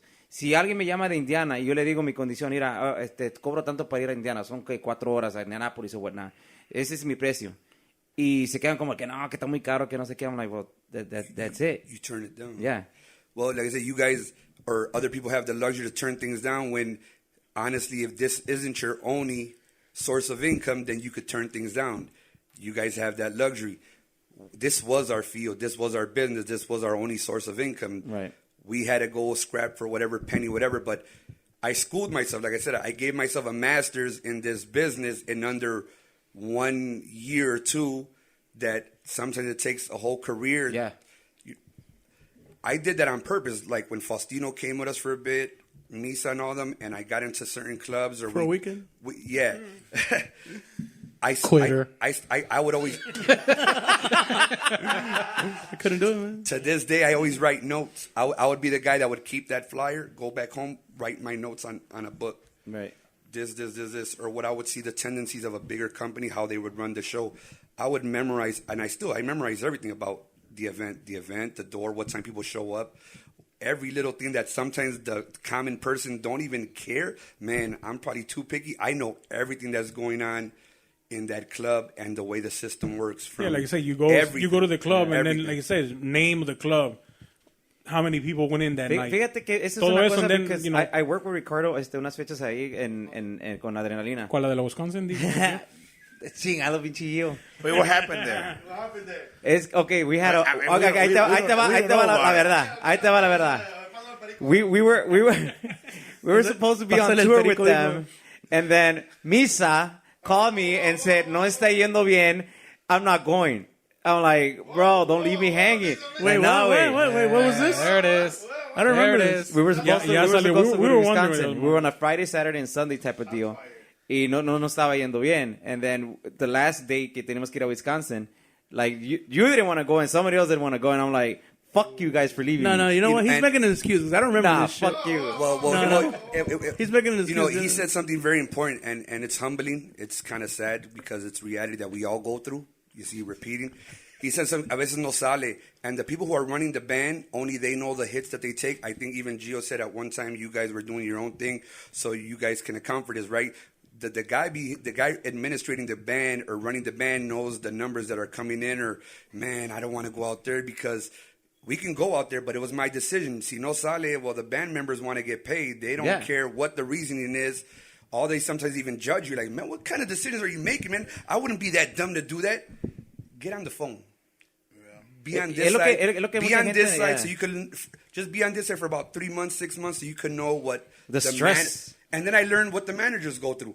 I don't feel bad for Pedro and all them. See, that's different because there was no event that was bad. They were They wrecking. didn't have no stress. They were wrecking. That's why I kind of call them out, kind of in a pissed off way, because I say, look at what I've done by myself, my man, by myself. Not, and I know most of the people around in our genre and whatever, they got plugs. We didn't have nothing. Nobody. And even the people that could have helped us, they blocked us. We've been blackballed since we began Mazizo. That's why even going to you guys, now that the guys have you guys face to face, whether it's Gio, our ex-band members, I feel bad. You know, I used to feel bad. Let me just put that out there because if it wasn't good or whatever, I always hated it because in the back of my mind with my brothers, I would say, they just keep screwing us, man. It wasn't me. I would have to come back to them and say, man, we're negative again. Go to the bank, pull out money to pay these guys again and again and again and again. So that's also how we kept it afloat. Once we started learning everybody that was screwing us, we took the biggest gamble on the world because we were blackballed as is. Right. And then we blacklisted. And then what we said, you know what? If it's going to keep going like this, we're going to... we're gonna really gamble on ourselves. Yeah. Nobody knows, but the risk, and we decided if the industry's going for craps nowadays, and promoters, owners, middlemen, whoever exists are now screwing groups over that bad, then we're better off just by ourselves. If it's gonna go for craps, let it go for craps on our own, but but let it be me. Let it be me, and at the same time, maybe we might learn something. Right. So about 2-3 years in, by 2011, 12, 13, man, by 2012, 13, 14, man, that was dangerous time. It was kind of, it was probably one of the worst times, and like I said, unfortunate, that it wasn't the best of times for the guys who helped out. But I will want to send out a shout out from you guys to the band members that kept it afloat. I appreciate the time that they served right here with us, man. We but wish you're not coming back. Nah. We're just talking about Raul and Tony and Jonathan. Yeah, but from a standpoint of a business, because we felt there was great business and they just screwed us. That's just selfish and and just greedy ass people. What you saw is what you got. You didn't get screwed. We were all going through that journey of rough times. And sometimes it's easier for the musician or the outsider to say, but esto no es pinche negocio. Everybody says that word. Yeah. Esto no es negocio. ¿Qué están haciendo? Yeah. I repeat, how come you so smart businessman, and when it's time to apply your so-called intelligence of business, no se refleja? Yeah. And this is where we go back, like to the local scene. If you're so smart business and you know about business, and you just went to, for example, Mariela's, and you packed house, how come you came with that same $50 and that guy just made all this money since you're such a smart businessman? Think about that for a second. True. Very true. That's why there's some bands that don't go If you to guys are violence. so smart We don't go to businessmen, violence. why are they the ones owning everything, we don't riding the violence. Range Rovers, having the brand new houses? We Pero don't nosotros, hardly do violence. Yeah, but nosotros somos- No, yeah, like you say, you don't do bailes, but like it says, the business part, like you say, when you're a local group and you're popping, that just means you have a lot of friends that go see you, Yeah. but that's it. You still You're get not paid your popping, $700. you're still just getting paid your $700 or whatever the price is you raised right feel now. smart because you feel like I went for example, $2, and when I went to play there, I got my $2. Yo soy inteligente. A mí se me está dando lo que yo quiero. Like say, if you're the hot Yeah. group, You like know you say, what that guy just made off you? even the local way, well, maybe like you say, that's why, because like everybody usually uses the word mafia in the music, but if you're a local band and you're the hottest band, why don't you go rent that salon and put up $1,000 or whatever they charge you for that salon and do your own event? Pack that place up, charge $30, $40.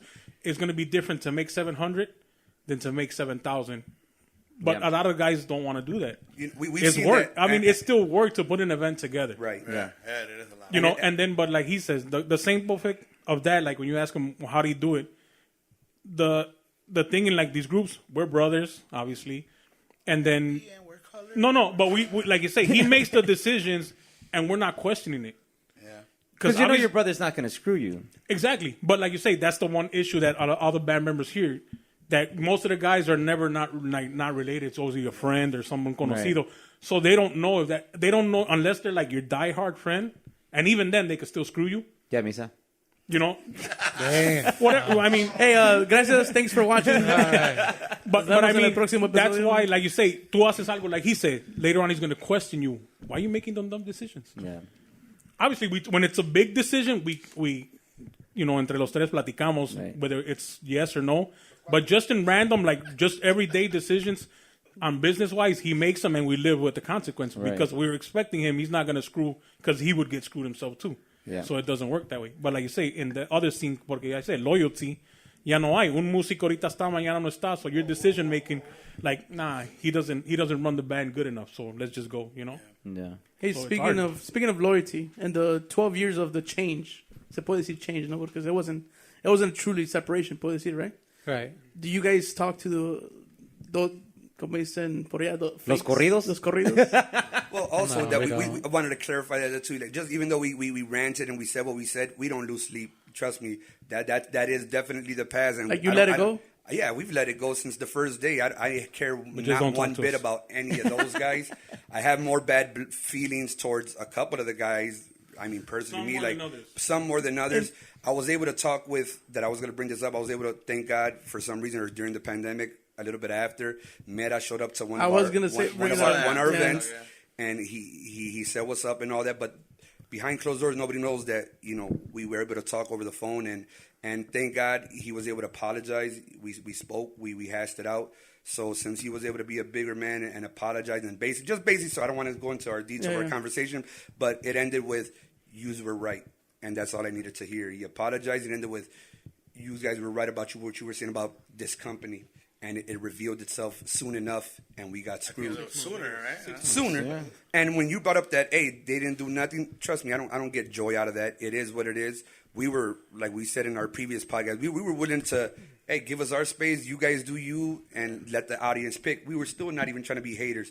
We were pissed off about the actions, but we know we give them credit that they put in the same work as us.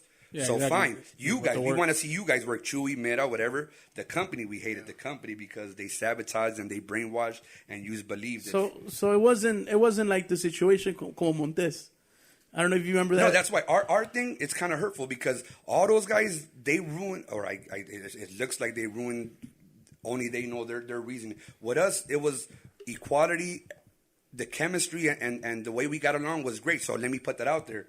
Only until that moment, that's where the turning point happened. But this band got along real good. We had great chemistry. What you saw is what you got. It wasn't fake. We all got along. Mm. That's why the backstab was that hurtful because we didn't expect it. We talked it over, and we still said, let's go into that room and just So it was the company at the end of the day.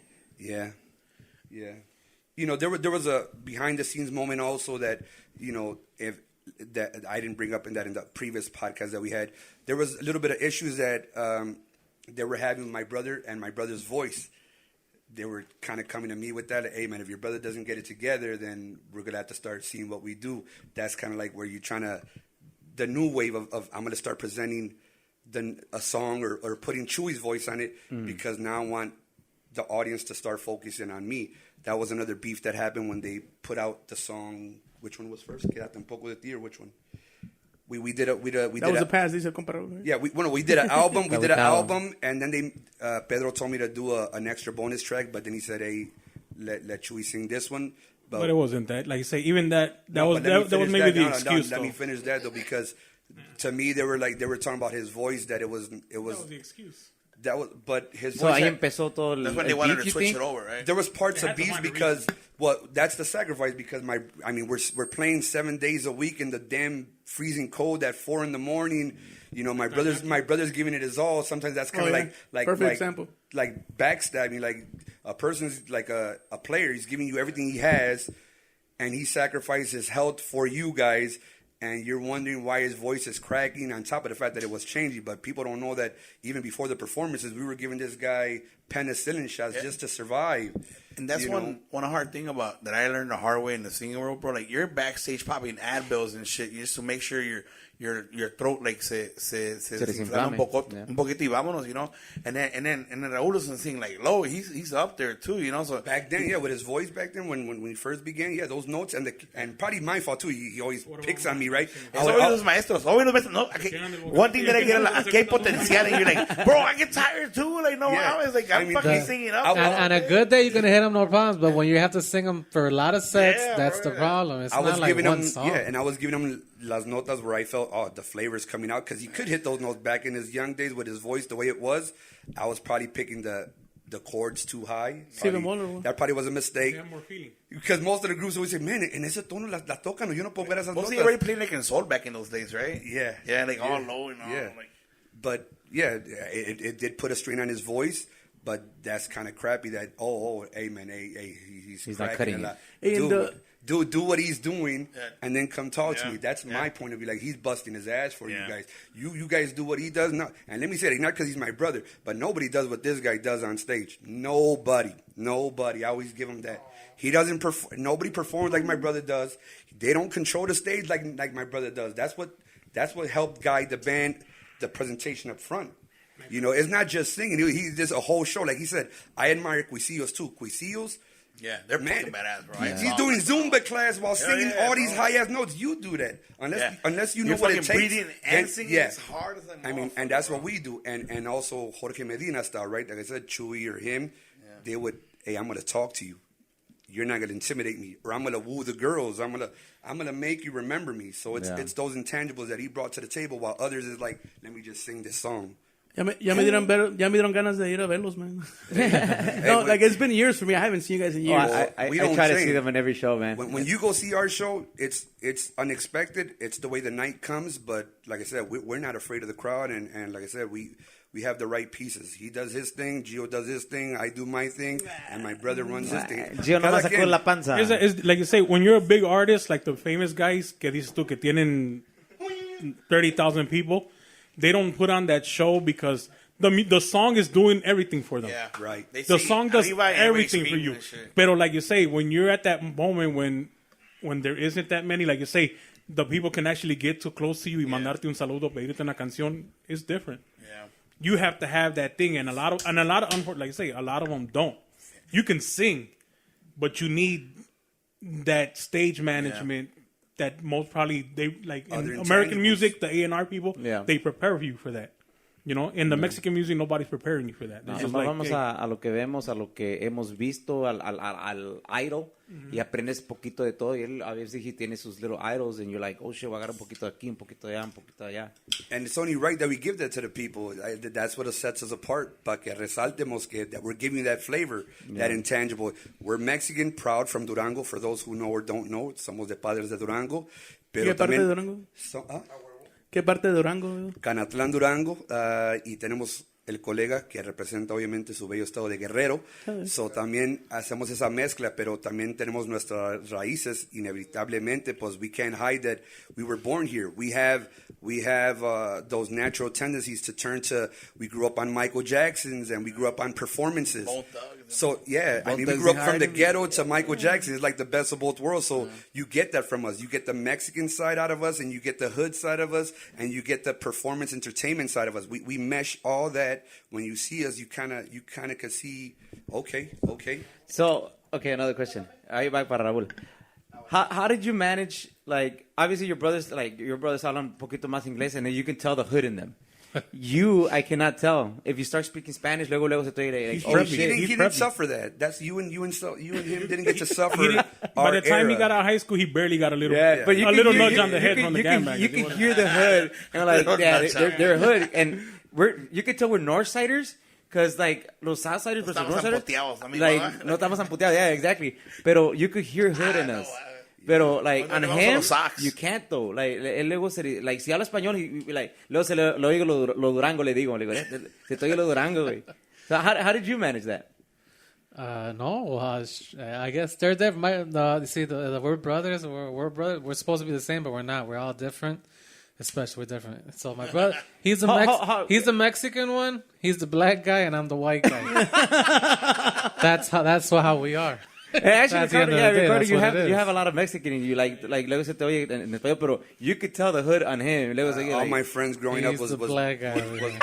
I grew up with black people, Puerto Ricans. Luego los he escuchado discutir. No, but like you said, and that shit sounds like you're about to beat the shit out of somebody. But like you say, that obviously 40 or whatever, all the years that we've been born, we've been together, even the music and everything, no separation, it's going to come to that, obviously. Yeah. Like you say, unfortunately, maybe for some things, se pierde uno un poquito de respeto because we've been around, like we still have that little sibling rivalry always going because we're still together. I mean, if you see your brother like in a normal, ¿qué onda, camarada? I mean, carnal y la. Formal. We've been so together so long that it's not even that formality's not there, you know? Oh, shit. So that's the thing. So that's why but like I say, the Mexican part of me is, like I say, I grew up in the ghetto, but the moment we started doing the music, I switched, like, so it's been my life because it's our business, it's what we do. Like I say, I'm the guy who, como I said, desde el grupo más chiquito aquí en Chicago hasta el grupo más grande, yo lo ando cuidando y viendo a ver qué, si no, this, that, they do this is good, that's bad. And I relay it down to them, to the business part that they don't do. While he's busy doing his business, right? I'm explaining to him, hey, well, look, this is going on over here, that's going on over there. So you kind of analyze the whole. Yeah, I analyze the business scene. part to then tell him so he can put it into effect to what we need to do, you know? What do you That's do with my that part. information, Ricardo? Like, He just told you cut my TikToks to 13 seconds exactly. Yeah, he did it. No more. He did. Hey, so besides the holidays, did you guys ever take vacation? Thank God. I don't know if this is good or Hold bad on, thing. speaking of, I'm gonna go into you. You're like Pedro now. You don't want to take a fucking weekend off. He's like Chabelo, what? He's killing me too. I'm about to quit because he never wants to fucking take a weekend off. Hey, hold on. You heard it here, folks. Hey, yeah, you want to choose that? I told this guy, hey, no hemos ido para Mexico en 12 años. I'm told, hey, you know what? I don't care. I'm going to Mexico. I told him like 4 months before I left. I'm like, I'm going to go for like 2. I told him at first, messing around. Yo voy por un mes entero because it's like, fuck, I'm going to Mexico. I want to make it worth it. Yeah. Especially in July season, it's fucking expensive to get out there. Like, yo me voy a ir por un mes. I'm like, I don't care. He's like, well, what are you going to do? How are you just going to leave for a month? And what are we going to do? Are you going to play? I'm like, I don't know. I'm going to figure it out. He already had took like 3 weekends off before that. That's a fucking lie. Yeah. Wow. See, he nodded his head. Don't. So he got seniority over Raul then. No. Hey, so, ¿quién es el más enojón, pues? Oh? Me. Really? Me. So Because I'm the one leading, so I know everything. You get the fucking... I know everything that's going on. I'm carrying everything in my head, from production to dates to keeping everybody in line. Perfect reason why we should take more time off. Like You know I what I say, mean? look, él es el más enojón, but like I told him the same thing. He already switched, like you say, good or bad. Ya dejó de ser músico y ya nomás piensa como promotor or manager. Hey. And that's where I tell him the same thing. When we do the shows, like you say, well, sometimes, when you want to do your set, like you say, te pagan, no te pagan, you want to play less or play more. I'm like, if we're already here, let's go up and play more because it's promotion. Yeah. But the manager side says, nah, fuck that, we ain't going to play less. Pride. Yeah. So, but I mean, like you say, a little bit of both, that the same thing. Those are the arguments, or those are the things as a band member, like, hey, you're not doing that, get your shit together, or you're not doing this, get your shit together. As the band. Hasta la fecha se regañan entre ustedes que digan, you're not cutting it right now, what the fuck is going on, or whatever. Obviously, that's good thing and bad. That's like you say, the same thing that keeps us together is the same thing that's holding us back. Yeah. Because we are 3. It would have probably been better if we would have been only 2. Because it's no. This decision making wise. If it wasn't for me, wouldn't even be here as Mazizo. You know what I mean? We'd be up here because I'd be singing. Hey, the Diego show, right? This is what you wanted. This is what you wanted. We're going into the good stuff now. You see, hey. Not Vísalo, mira, Visa que nos hizo abrazar. Hey, you said this was 5%. Not to talk, bro. 5%. And not to talk shit. Like, Raúl has been the singer de Mazizo, but las canciones que Diego ha grabado, I'm like, man, they hit. Yeah. Hey, and guess what? Diego doesn't even like to fucking sing. So, I mean, you don't even get no more fucking songs on. Hey, Yo soy... I back up Raúl 100%. Hey, like you say, you're seeing, like, this little thing, it's escalated like 100 times, and that's how we argue. But the same thing, like you say, it goes to the not slacking off, but at the same, like I said, when I said it'd be better off 2, because when we all think different. Yeah. If one guy was leading the band by himself, we'd go in one direction and only his way. Right. But then Ellie say yes, he says no, I say, or 2 You're the no's, tiebreaker? 2 no's and 1 yes, and even if it's a tiebreaker, the other one still doesn't want to do it. Pero ahí va con su cara. Exactly. O no lo hace. Like you say, that's also holds when that's why sometimes, like, that's why there's a president. The president doesn't run it. He's the guy, el vocero. Hey. Pero the decision making is back there. Somos atrás. Y aquí pues somos 3 decision makers que no, igual se pelea uno, or conflict de que no, let's do it this, like I said, I want to do a 1-minute TikTok. No, do it 13. No, do it half a, I take all the TikTok decisions here. Yeah, he does. Okay, but like, What's TikTok anyway? But good or bad, if you make them, you're going to live with the outcome, and whoever lets you handle it is going to handle it. But I mean, sometimes, but if he gives you an opinion, you should at least take it into consideration. And that's the thing. And let's touch that subject in TikTok. ¿Qué creen? Because you guys are going viral on that shit. You guys, like, esa plataforma está bien chingona para ustedes. Because I see it in your videos se van from like earlier you were telling me you uploaded one and boom, de putazo, ya. For like a 10, 13-minute drive, ya están en los thousands. And you're like, oh shit. Like, what do you think is clave ahí? Is it a 13 seconds? Is it a minute? Or what is it? Well, like our career, I think it was a good luck charm, I think, because we did that out of drastic measures. Because for anybody who knows or doesn't know, even a little bit before the pandemic, all of our music was taken down. Yeah. All of our platforms were taken down. Yeah. It's bad enough that since Mazizo, the breakup, we're on our 4th Facebook page. We had to begin from 0. Yeah. We lost the first one that had over millions. even like the MySpace ones that had millions. But, Oh, wow. So we lost all that. Then the next one got taken down. So what happens in that time? I mean, because we're people that we don't know that we Right, got like right. 100 followers. And it's like, does Facebook just like literally shut your thing down like without telling you, or like? Well, they're hacked by. They were back in those days. There was more hacking. Like most people got hacked by Arabes or even Middle those Eastern fuckers. places. Who's giving the likes that you shouldn't be like, giving likes, man? One of you guys. Who's opening the inboxes? You're not supposed to. No, like, well, even that part, like Who's like clicking say, on the link, right? Who's clicking on that link? These two guys right here. These two guys. No, Click like I I can said, tell these fools, hey, maybe this by image mistake looks you weird. Don't click click. on it because you're learning. The same thing. You got to learn the platforms. You got to Yeah. push, and you're gonna make mistakes. Like, hey, what happens if you push likes, or what happens if you do this? That's all a trial and error. Even in social media, like the TikTok, Yeah. like you say, you have to. Vas a poner un TikTok de un minuto. And then you're gonna see like, well, only 1,000 views. Then you put one that 30 seconds, okay, this much. Then a 13-second one goes viral. So you gotta test everything. I mean, you can't just do one thing and then just expect it to work. So you gotta try, and that's what. And like I say, he hit the TikTok spot. Like and like I say, diciendo the reason we're hot on TikTok, to make it clear, I told him, let's do it this way. Let's do these songs. Let's do it like that. So like he says, I tell him that I'm like the basketball. I'm the coach. Maybe I don't know how to do the things. But I give the see, idea. I relay the idea. I just don't put it into effect. Or that's where they come in, you know. So I tell them, hey, this like these songs. Like I say, hey, well, try this song. All right, I do it. Y ahí se va, you know. That's how you do it. Here's one thing I'm noticing about your TikTok. You guys are involving the new blood more in there. Is that your strategy on presenting them more to your crowd and then bringing them out? Because I noticed you guys got newer blood in there. Is that something that you guys are more implementing in your band? That en un tiempo you're gonna kind of have them as image like that Mazizo Zapateado. I saw that they were the ones at the beginning, you know, like in front of ellos, and they started dancing, and then that's when everybody came in. And then you have a mini Raul. Like, he looks straight like young Raul. You're like, oh, shit, what the fuck? Well, yeah, but like to retouch one last time about that question about the TikTok, how that all came about. I repeat, we lost all of our platforms, YouTube, everything that we had, we went to zero. YouTube too? Everything. So again, you talk about our career's always been filled with golpes, and we've been able to withstand it and just brush it off and smile and just keep moving forward. But that time, once we lost everything and TikTok started getting a little bit hot during the pandemic, we're like, either we jump on this and maybe if we get lucky, this will fast forward to regroup fans that we lost at a faster pace. Right. Because ain't no way we're going to begin from zero again, our Facebook, and try to put stuff out. But at the same time, like he said, but instead of just trying to find also old songs and make them duranguense, like that was always the habit, let's also buy into the things that are in now.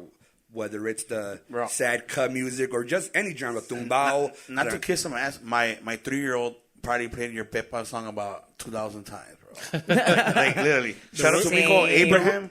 He listens to that every Saluditos allá a day, Abraham bro. Alfan, Every que nos está dando day. regalías on Spotify.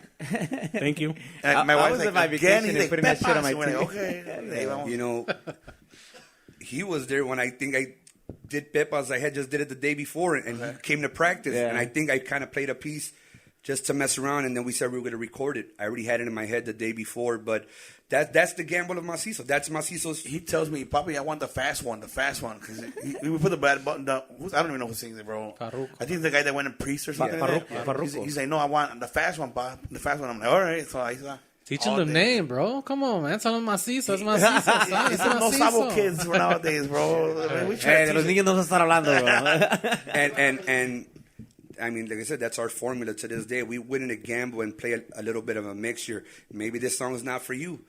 Maybe the next one will be. Yeah, like I said, the difference there, like we're doing now, like I said, Duranguense has always done the old jams to our version. So that's why we switched to. I go, okay, if everybody's doing the old thing, let's do the new thing. I like the do one. Yeah, You know? Yeah. So I love the video. Because once again, even though like the new generation is listening to the new stuff, yet they're still going back to the old stuff. If you're realizing a lot of musicians, even though they're doing their thing, now they're going back to the old stuff. Yeah. But because obviously they're not going to do no stuff. But us, since it's always been old stuff, I go, hey, do that new song. Let's do the new song for their ears because unfortunately marketing is the way it works. See, and they already have the song. All we just need to do is present it our way. Right. Mazizo way. And the lyrics that they already have in their head, and it's working out perfectly, you know? That is badass, bro. Y se ve, like I'm telling you, you guys are going viral. Like siempre que ponen un video, I'm like, holy shit, like it's So when somebody else says they did it first, nah, you know it was Mazizo. But like I was saying, so you guys are using that platform now to bring out your new blood. How's that going? Like, who are these kids in the videos now? I mean, I call them kids. I'm old, bro. So I got all the.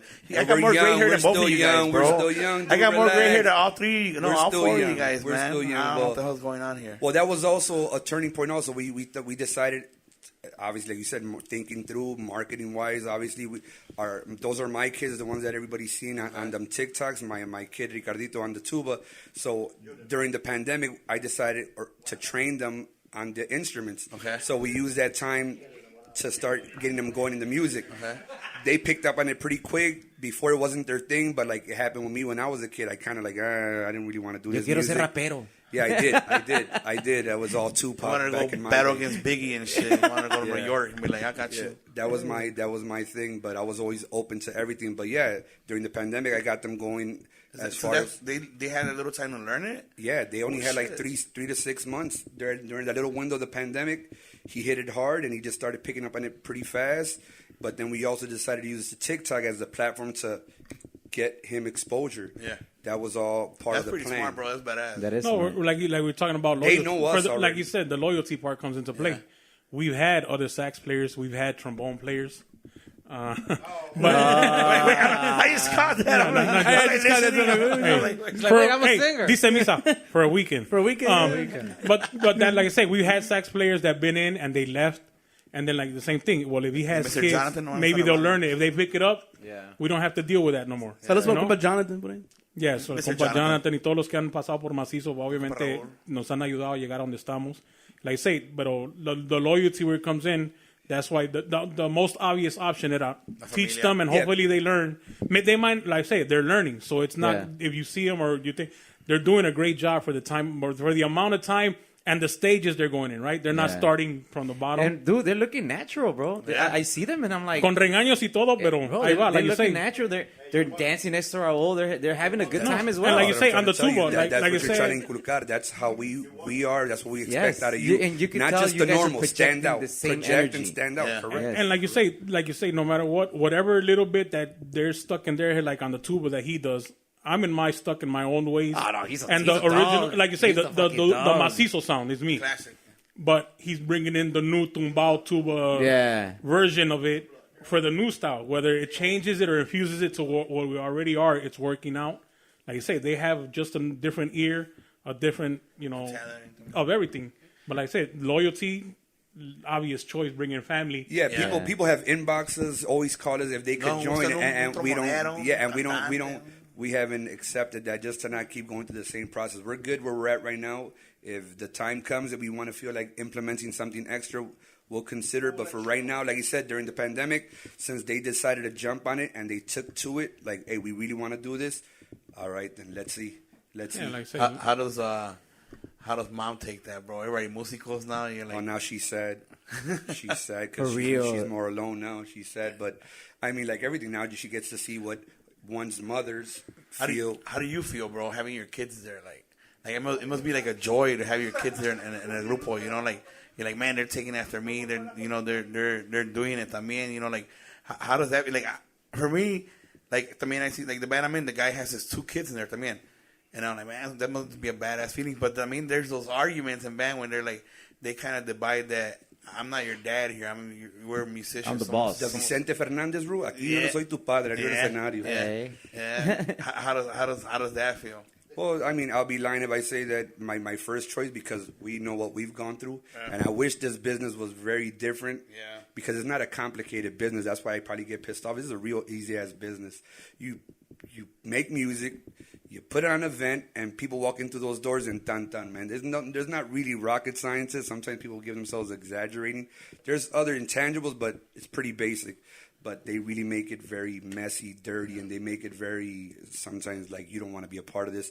That's where, truthfully, I didn't want them to have no part in this business, because what we've gone through. That's how I feel right now with my kids.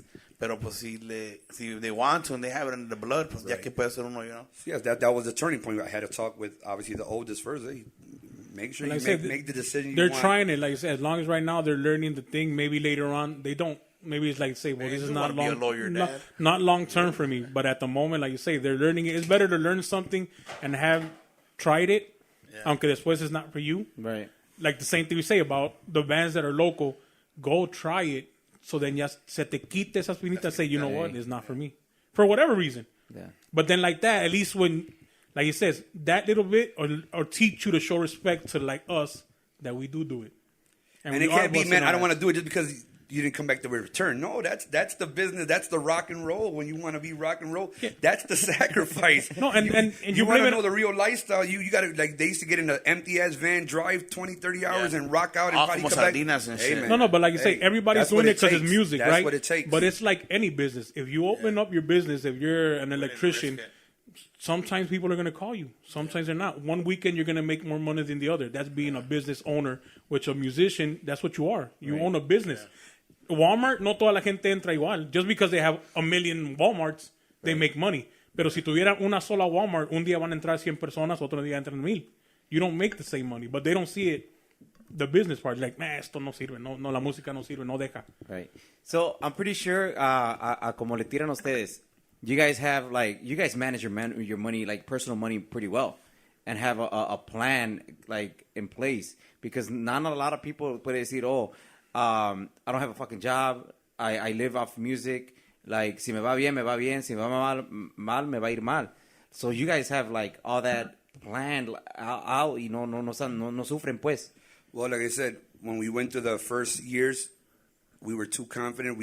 Because we were learning, we just thought, you do a deal and the deal is going to be respected. Right. And we were suffering because they were doing us wrong and we were going negative and we were coming out of pocket from the little bit that we did have saved. But we decided to implement being more like, conscious of our money and applying that as a formula that I would say to everybody.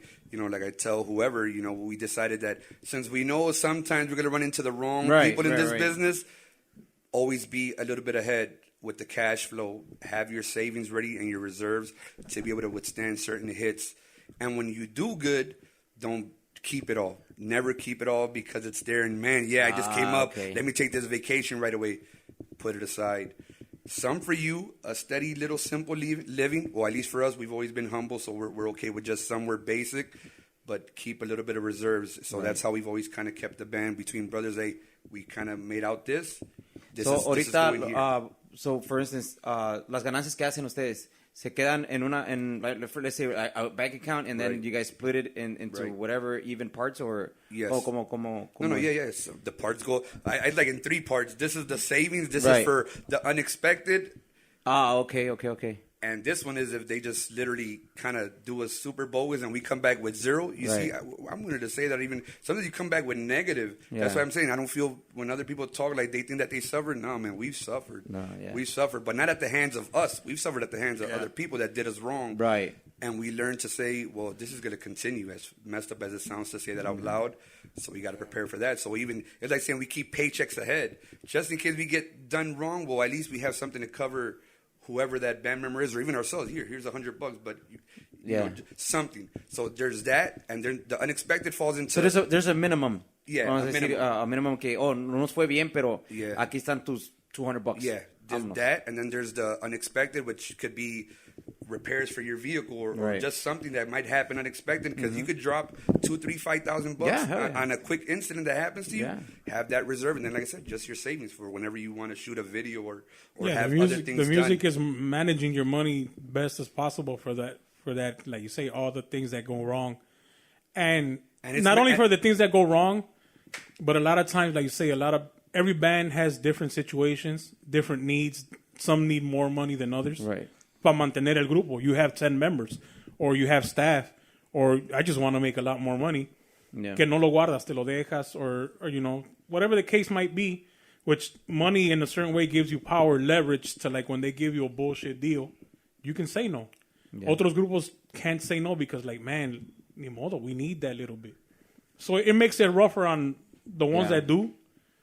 Like, say us, or we always plan that to try to be ahead. And that's us being humble to our reality. See, we're still being humble because we know we're not on top. Right. So that's already out the door. So we can't give ourselves the luxury of believing cada semana me va a ir bien. Va a ir bien. No, that's a false illusion. can't do that. It's not our time, unfortunately. But we're okay with that. But that's life, right? Yeah. But you got to prepare for it. I would just say that to anybody. Like when my brother said before, well, if you guys wanted to gamble on going out for a little bit just to give it a shot, well, maybe you could. If you're a little bit afraid of that moment and coming back empty-handed, well, from the show that you do good, probably if you have a good run here in Chicago, save that up instead, and then say I'm going to take a gamble going outside. I always push that you guys have a lot of talent, man. You'd be surprised that if you guys even gambled 2 hours, 3 hours away and made that your market, I guarantee you, hear me, I guarantee you guys would make way more money. Because in Chicago, you got to remember, it's like 300 groups of us. Yeah. In Indiana, there's like 2 groups. Here, yeah. There's like 2 groups. Wisconsin, there's like 2 bands. So what I'm saying, if you're a banda and your banda is badass, if you told them that you're going to go out there and play in Green Bay, for example, Cuando Houston, man, dude, I'll even hook you up. I know what you're going to get paid and what you're going to come back with. Put it that way. Pero I guess we'd rather do the 7 sets here to come up with that exact same figure over there for that 1 hour. We went to, speaking of that, we went to like Kentucky a couple weeks ago.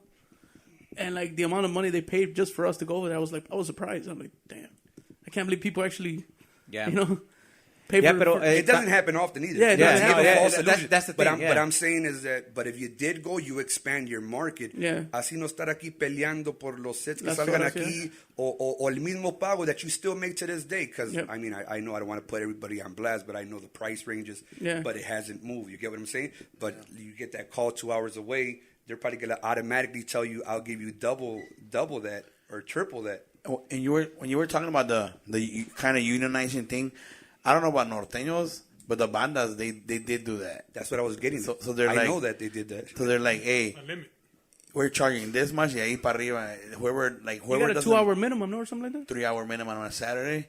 Yeah. Like de ahí para abajo, if you're like charging less, you're kind of out of that circle. You're like, I know.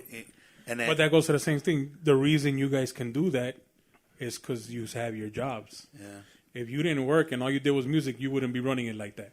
Which is the same thing, like I said, was when you have the money, you can make decisions and make a stand to the way how you want to. And you're going to live with the consequences. Hey, pues no nos contrataron 3 horas. Ahora no se toca. Chingón. I'm fine. I'm going to spend family time. You know? Yeah. Hey, so did you ever take that month vacation or what? It ended up being 2 weeks only. Yeah. Te dejaron nomás 2 semanas. And also, no quiere. No. You see what I mean? But you see, hey, publicly, that's a good thing, right? Because you're like, man, he's cool, or we're good, or we're doing all right. Thank God. That's why I said we're doing better than he's before. banking, bro. He's of course. You see, so then you get to say, well, look, we have the luxury of taking time off and retracting. We didn't get 1 day off in Mazizo Musical. We played in the Christmases, the Thanksgiving, and all that. So you guys played the New Year's Eve también? Yeah, We played everything. We never We played stopped. like for 7 years with not one single day off. But then in una de esas tocamos, I think, Christmas Oh man, that was crap. in some place in La Sierra somewhere, and the dance didn't go that good. It was like almost to the end. And from that moment we say, well, that's it. De aquí pa vacation, no matter what. Holidays is done. I There's think there was like 10 people. I think we played, or I don't know, San Luis and then there was no Potosí or phone somewhere. signal ni para decir Merry Christmas to our family, nothing, bro. It's that we fell. That's it. De aquí para adelante, Holy fuck. se acabó. You know, you run like them bands, like the way they say in sync and all, and any other group, whether English or Spanish, and you kind of just think that those are just stories, no way possible. But then you go through it, like, man, we're all in this little family of, man, either horror stories, unfortunately, to reach this life of so-called fame and fortune, or wanting to be this rock and roll band. And there's a lot of sacrifices you go through. That's why sometimes we might come off a little bit like dicks with the comments and all that, because, man, No, es que you la cosa haven't que walked ustedes, in our truth. ustedes sufrieron, not vivieron, gone through it. y to this day lo están sufriendo. To this day you guys are still struggling. And we so, still talk like, straight. sí se siente, es como le dije hace un rato when you guys showed up, I was like, man, why you guys sounded so mad in the other podcast? ¿Por qué están enojados? Like, no, just, vamos a llevarnos tranquilo, vamos a platicar aquí más machín. Pero like, yeah, pero I understand it. Because like, it's the passion behind yes, the music. Because if we would have done it for the money, we would have gone a long time. Right. ago. It's just the fact that we still, something in us is still there. Maybe not a lot, but it's still there to keep going. Yeah. And like you say, the good ones give you the energy, or the energy boost to go a couple more weeks. Yeah. And then it brings you back down, and then you get a good one, and then it gives you a couple more weeks, you know? But now Ricardo has his kids giving him that push. Yeah. So yeah. I'm like, damn, like. Yeah, the feeling that they're seeing the good times, but also sad that they have to see the bad ones. Yeah. But now they're getting to experience, like you say, now, like we say, now they get to see why their dad had to leave. You don't see it until ya que tú ves. Yeah. And now they're realizing, This you know, motherfucker's gonna talk shit. no, but you know that's the thing, you know. But the good thing is that's gonna be, and then later on, like say, even my friend, like say, vamos a meterlo de una vez al compa Gio. Vete para acá, Gio. Al compa Gio que ya que se venga pues para que vean a la imagen, la nueva imagen pues para acá. Lo que sea, leal, like say, he's been with us for like, I'm gonna say what, 9 years, dices tú? Porque yo no me acuerdo, sí. Sienten como 20. From a medium to a XXL. So yeah, but like you say, the loyalty in the music, like you say, de todos los drummers es el que más nos ha durado. Yeah. ¿Sí me entiendes? Obviamente. Es que no tiene otra opción, mi compadre. Está todo gordo ya. Mira. His construction company no le da nada. Fat and funny, or ¿cómo es, no? Preséntese, compadre. Buenas tardes, público querido. Acá estamos con los compas. Los Calentanos Podcast. Sí le enseñaron, entonces. Sí, ya las prácticas en los podcasts. Pero sí, like you say, obviously, los demás músicos, compa Gio, que pues igual, ha jalado, se ha portado a toda madre. Bueno, a veces. ¿Se ha portado? ¿Really? Soy el hijo varón que nunca tuvo Diego. Ajá, pero igual, obviously, como dice, a lo mejor no el mejor músico, pero ha sido fiel. Dice, no sale para más. Dile. No, pues no nos da para más. Es lo mejor que podemos hacer por el momento. ¿Qué tal, razas? Soy No Obregón, el hijo de Raúl 2.0. La copia barata. The one from Wish. Yo soy Ricardo Obregón Jr., the new and improved tuba player. Another shot fired. Wow. Eso viene. Viva la México. No sabo. Viva la México. Viva México. And saxofonista. And TikTok player too. TikTok player. Hell yeah, bro. How does it feel to play with your dad now? Like, you've seen your dad being like this big star. And now you're the new generation. You're the new stars now. ¿Cómo se siente, bro? Honestly, it feels good. I think it's a dream come true because not everybody has an opportunity to play with their kid. Right. I think it's also like in sports, like LeBron James, he's trying to do it with his son now. Yeah. Like you don't get those chances to share with your kid. Well, we're Jordan lovers here. Yeah, we Jordan lovers. Jordan all the way, right? We LeBron James. I'm just saying, you know, not everybody gets the opportunity to be there with their kid to show them the steps and the ropes. Like, what he said, you know, day by day. Like, maybe if I was to come into this later on and let's say he wasn't in my life or he wasn't here or something, like, and I wanted to join a group without him being the inspiration. I'm just some normal kid who just picks up music, you know. I have nobody to guide me. I'll probably get in the same boat they got into where they got screwed, and I'll probably be where they're at now or worse, you know, because I don't feel like I'm like, well, you know, I feel like I'm good, but I'm not like my dad, like in terms of like. Yeah, but dude, estás en el punto donde I feel like you will be there. Like, because you're just starting, bro. You got good teachers. And you have good teachers. Yes. Exactly, that's what I'm saying. Like, I have good teachers. I have good role models. You know. Yeah. Like what Diego said. He said, "You're welcome." Hey, he teaches me how to sleep and eat good. How to eat at the buffet. How is it working with my compadre, man? How is it? He's annoying, right? Very. You know, hey, he's annoying, but I think now that we're in, I'm annoying him back too. Like I pick on him. I'm always hitting him. I'm always like trying to fight him on purpose. I'm always touching him. I don't ever like let him sleep. I'm always on his head. He's the brother he's never had. Yeah, I'm the brother he's never had. The ones that left behind. I'm the only family he has here. Everybody's No, mira, cuando entraron, güey, pues obviamente yo a todos les doy carrilla. No respeto nada.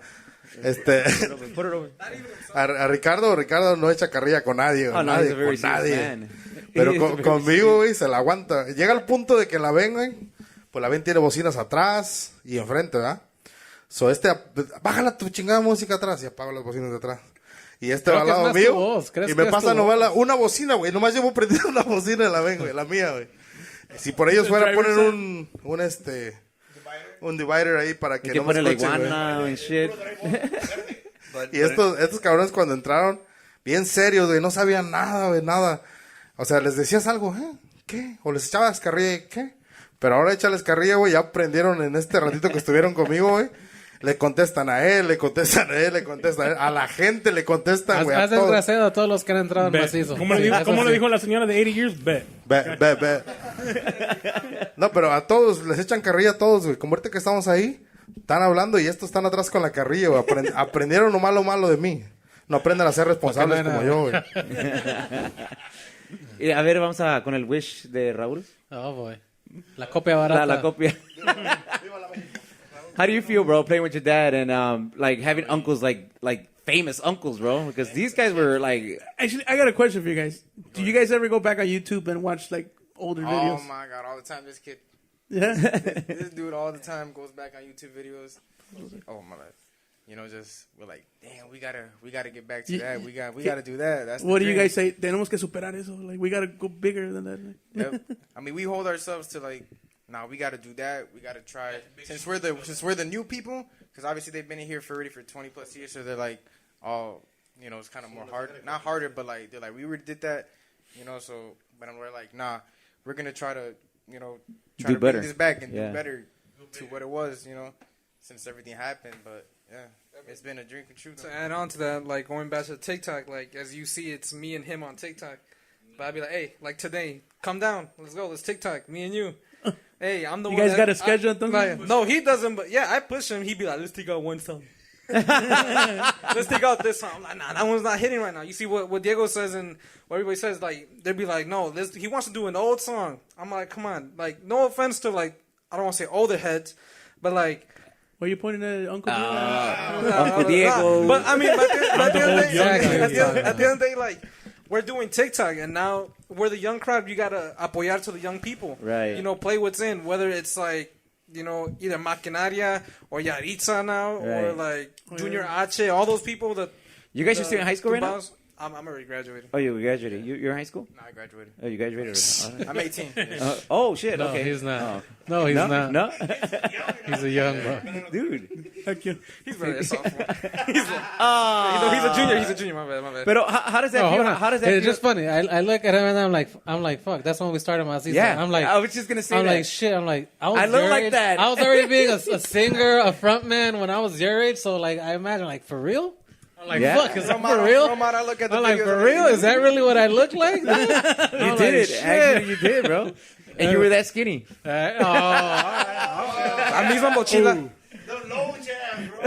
Nah. His metabolism is gonna cut off too. All right, so he'll be there. Dijo, He'll tío, know. ¿qué le pasó Hey, al and his cantante? diabetes is going to kick in too. Yeah, it's diabetes. Nah, that's you, bro. That's Nah, I mean, but adding on to it, like, you know, I'm always trying, like, on TikTok, like, let's record things, let's do the new things, let's add on to, like doing something different on the tuba, something, like, now, I guess now that I'm in the band, like, even the new songs that we, like, record, I guess I get to be with him, and now it's not like a father and son thing, it's like employee with his employer, and now I'm over here arguing But with it him. sounds like you what guys should have we a add really on? good relationship porque se hablan like bien. Like, it doesn't sound like... I can't even tell he's your dad. Like, se hablan como like you guys have a good relationship. You're like, oh, shit, like, I don't even talk to my kid like that. Yo me quedo like... Do you call him dad or you call him Ricardo? I say pa. Happy. Cámbiase, pa. Tell him what you call him. Tell him what you call him. He's Pa and he's Papi. Oh, And I came up with Pa before it got now trendy now. Oh, I've always Cálmese, said pa. it's trending. Okay. No, I mean, but 20 yeah. years ago, he called him Pa. Yeah. Yeah. Y luego está chistoso porque cuando andábamos en la ven que salió eso del cálmese pa. Y yo le decía a estos, cálmese papi. Y él pensaba que nosotros lo habíamos agarrado por él. Dice, ¿por qué están hablando así mis hijos? Nomás yo les hablo así. Yo, no es por ti, es por el cantante este. Y él pensó que él había puesto de moda eso de cálmese pa. Aunque se lo decíamos por él, pues. Es que Ricardo no todavía no pegaba el TikTok todavía. Él no se digan eso. Eso, fíjate. Cuenta, Well, yo quiero que cuente la historia, Celso, de la ficha, güey. De la ficha, de que te mandaste el mensaje a Ricardo, güey. Nah, this guy. Cuéntala. Sí. I heard that about that. A ver, que la Que cuente te Celso. mandó un text message, ¿no? Or something? Perdón, que la cuente Ricardo, que le He cuente. slid your Weird DMs. message you got? He sent you? I don't get along with him like that. La ficha que te... No me acuerdo. ¿La cuento yo o la cuentas tú? Dale, no me acuerdo. ¿Celso se acuerda que la platique Celso? Nah, no Celso, me a ver. acuerdo, no me acuerdo. A ver. I did it. Cuéntala tú, güey. yo no me acuerdo. Si no la cuentas tú, la cuento yo, güey. Ya dejamos picado a tu audiencia, güey. Dele, pues. No, cuéntala tú. Yo no la voy a contar. Ya la conté yo. No, Cuéntala para que cuente una tuya. yeah. Oh. I heard it. Luego, We have a güey. lot of Probably interesting once ones. you say it, it'll probably refresh my From memory. what I remember, Celso send like a mass text from A mad text? mass, como A lot of people. como todos le mandó un text message a todos sus contacts on his phone, and you were on his contact list, and it was like, pues, ¿qué era? Era una ficha, güey. Era una ficha chiquita que tú le hacías zoom y te aparecía un pretote con un Ey, macanón. ey, es que tú estás diciendo ficha y él no sabe lo que significa Bueno, ficha. Habla en inglés, solo me usa No sé cómo se ficha. dice ficha. ¿Cómo se dice ficha, güey? Like a gift, you know, like a. No, era como... gift, yeah, pues sí, es gift. Una tapa de como una tapa de soda, güey, pero yeah. le hacías zoom y ya cuando le hacías zoom salió un pretote, güey. Y Celso de la mano, y el Ricardo iba manejando, creo, y me dice, hey, te iba a preguntar algo. Le digo, ¿qué pasó? Tu compadre Celso dice, I don't know what he's about, bro. Dice, mira, me mandó este mensaje. Le digo, te lo mandó a ti también. Dice, es que y que él le contestó, le dijo, mira, Celso, yo no sé qué te guste a ti, pero la verdad, yo soy muy I don't swing that way, so. Ándale. Y ya te imaginarás. Te las inventa bien chingón. Bro, yo estaba junto de él cuando le llegó el mensaje, güey. He was your Es más, a mí también me llegó el mensaje, pero yo no dije nada, porque ya te conozco que estás malito, pues, güey, ¿entiendes? Ok, ya que estamos sacando historias. A ver, síguenos contando el TikTok, güey. How do you guys? I think we touched this already. Like, you got your kids in the band. Do you talk to them like your kids? I think we did talk about it, right? Do you talk to them como tus Ya estás hijos? pedo, güey. No, pero no, it's because it's like on a stage. Perico que se Un liviane. perico, fijón. Do you talk to them as an employee? Let's say. It's a blend. Obviously, you can't change the habits, right? They're your kids, so every now and then you still yell at them, and it comes more from a father's standpoint. And there's other times that you hold back and you realize when it's work time, you gotta let them be. You gotta let them be, and they're employees, and you handle it in that fashion. So we have the right blend, like they said, or like Celso pointed out. I gotta say, we get along pretty good. We're open about everything, and it reflects. You know, the energy shows in the videos. That's all natural. That's not like fake stuff. That you get along, we talk, we mess around, and we have fun doing what we're doing in the videos. So I think that's also what's appealing to the audience. They probably see two people having a good time while they're doing it. Just simple and having a good time. How about you? How about? Yeah, that's Mike. How about? Okay, so hold on. So how about you guys? How do you guys feel working with your dad, your uncles? Your idol. Yeah, I don't know about you. It's like a dream come true, right? Going back, it's. I mean, me, because I look up to my dad, so he's like my idol. So I feel like I gotta compete against that or be better than him. In a way, but hopefully I can be one day to fill those shoes or be bigger. But I mean, just in general, I think because we're family, the chemistry's there. Yeah. And then just because the way we were raised and the way they affected us in our life, and I guess going into the musician lifestyle, then seeing what they had to sacrifice, and then appreciating what they've done for us, and when they have been there in our life, you appreciate it, and you know you are grateful for what they were able to do for you as uncles, as your father, as being there for your birthdays, Christmas, to baptizing, to those little things. You're like, damn, you know, like, you know, you're grateful. So when those moments you get to spend with them and do things with them, you're like, you know, I want to Now make you're these gonna do moments count. adult things. Yeah, adult things now. You want to make them Yeah. count, and you know, Yeah. show them the appreciation and be like, you know, teach me more or show me more and all that. Right. Was this your first time Diego, on no the road? llore, no llore, Diego. Is this your first time on the road? Así como like As a musician? no, well, in general, like going out to other states. Well, No, obviously, no. as a musician. I've gone to other states, you know. Pero como músico, like a musician. Pero como like- músico, yeah, this is my Yeah. first time. I mean, you know, How's the road life? Like, the road life. I mean, it's good. Don't get me wrong. I mean, I didn't think it's how I thought, because, you know, my dad would come in and he would always, like, tell me the stories. You know, I gotta stay up. No, he'd be You like... think this light didn't cost me? He would Turn be this shit off. like... He would be like... He's like, there's always this... He's like, this one dude annoying, man. Gio, man. You know, shut the fuck up. Oh, wow. Let me tell you about this guy, Gio. He can't even count in right. Ouch, ouch. My drum skills. Ouch, ouch. Oh, he swears. as you say, you're 18. I'm 20. 20. So, a musician being 20 years old. And to the audience, what would you recommend? Like, what would you tell kids your age? Well, not kids, but people my age.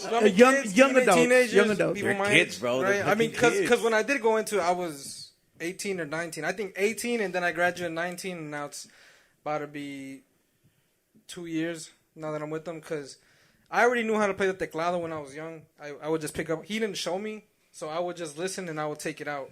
So I would take it out. Yeah, so it came natural to you. Yeah, it came natural to me. And then, Gio every once in a while, Gio just showed me cómo cagarla y todo eso. So, nothing new there. What not to do, how to fuck it up like always. Like always.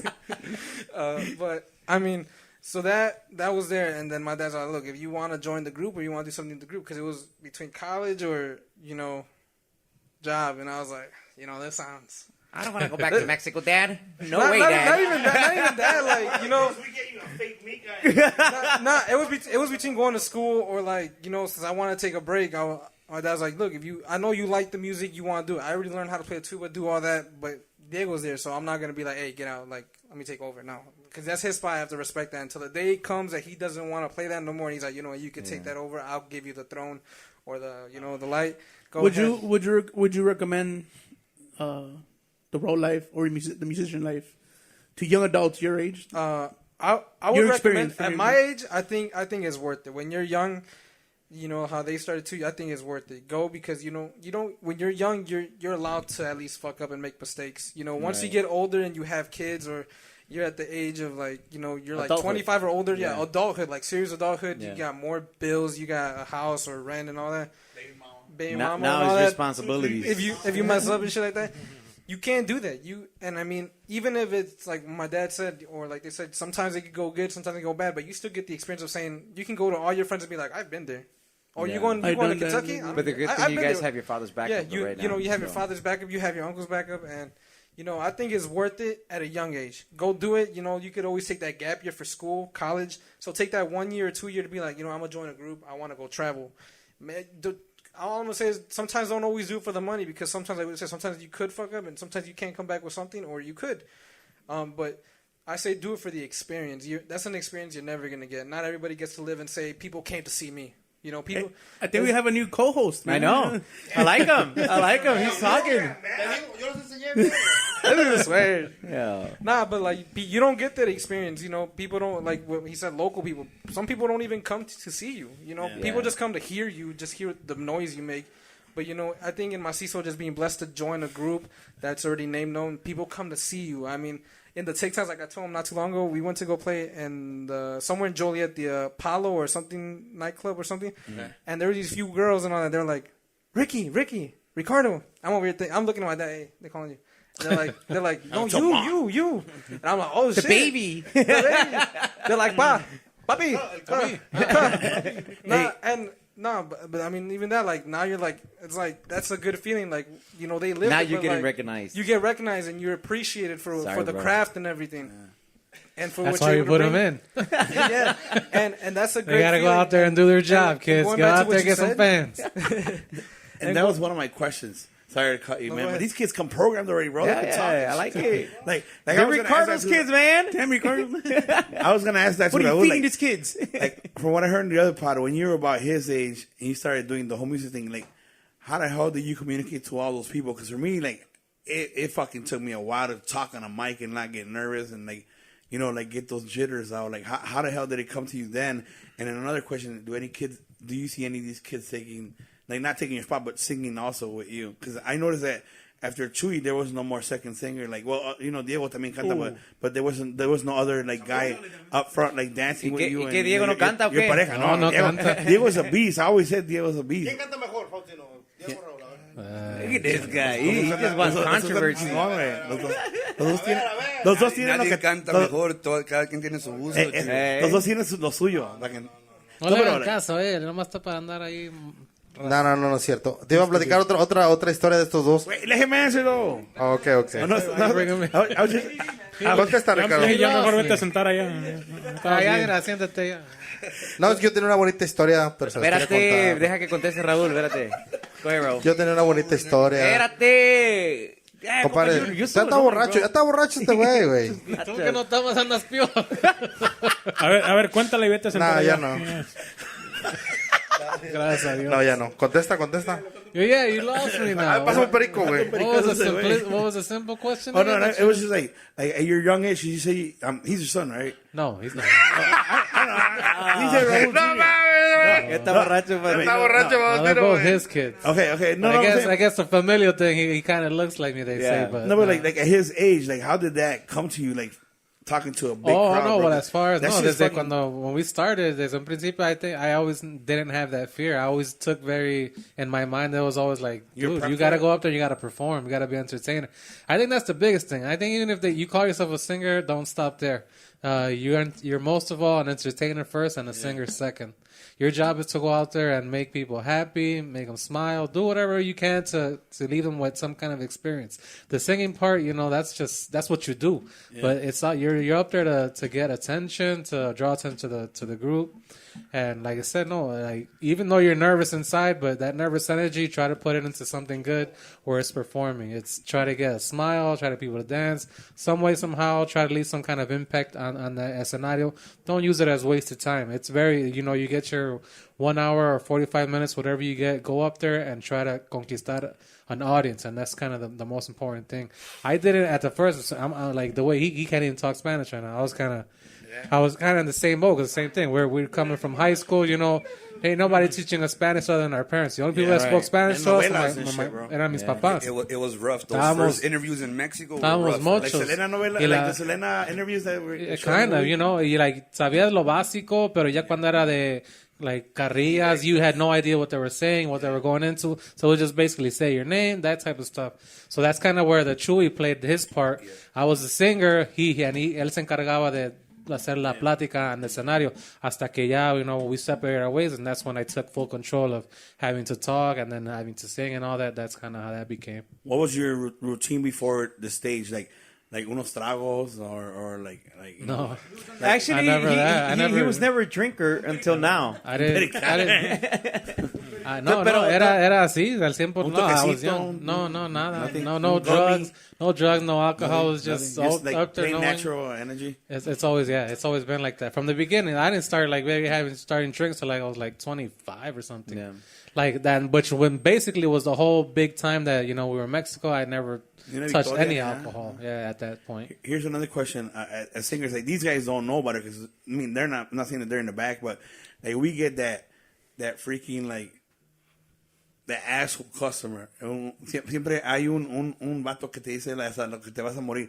What's the worst thing that somebody has ever told you while you're performing? Because I had people tell me like bad shit. Like, I don't know if I don't try to have too much conversation, especially because the people that are gonna give it to you are the most drunkest guys, and you already know that you're trying to ignore them, and then even if I can't hear them, I ignore them. I just say that I got it. Oh yeah, okay, that song. Even though I didn't hear anything, I just know that you already know what everybody's asking you. So like either say a specific saludo to a place or a song, and sometimes the damn speaker is blaring in front of you. I can't even hear them. And then sometimes they're trying to tell you while you're singing. I'm like, just give me a second.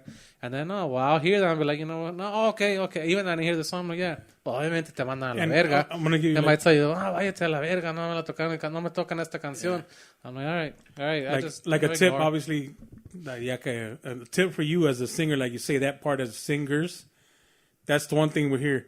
If he's singing, we don't want... No. I'm saying, like in like you say, the cliente or the guy, the fan or whatever, que se quiere arrimar, that's what we do. If he's singing, we send one of these guys to go take the message.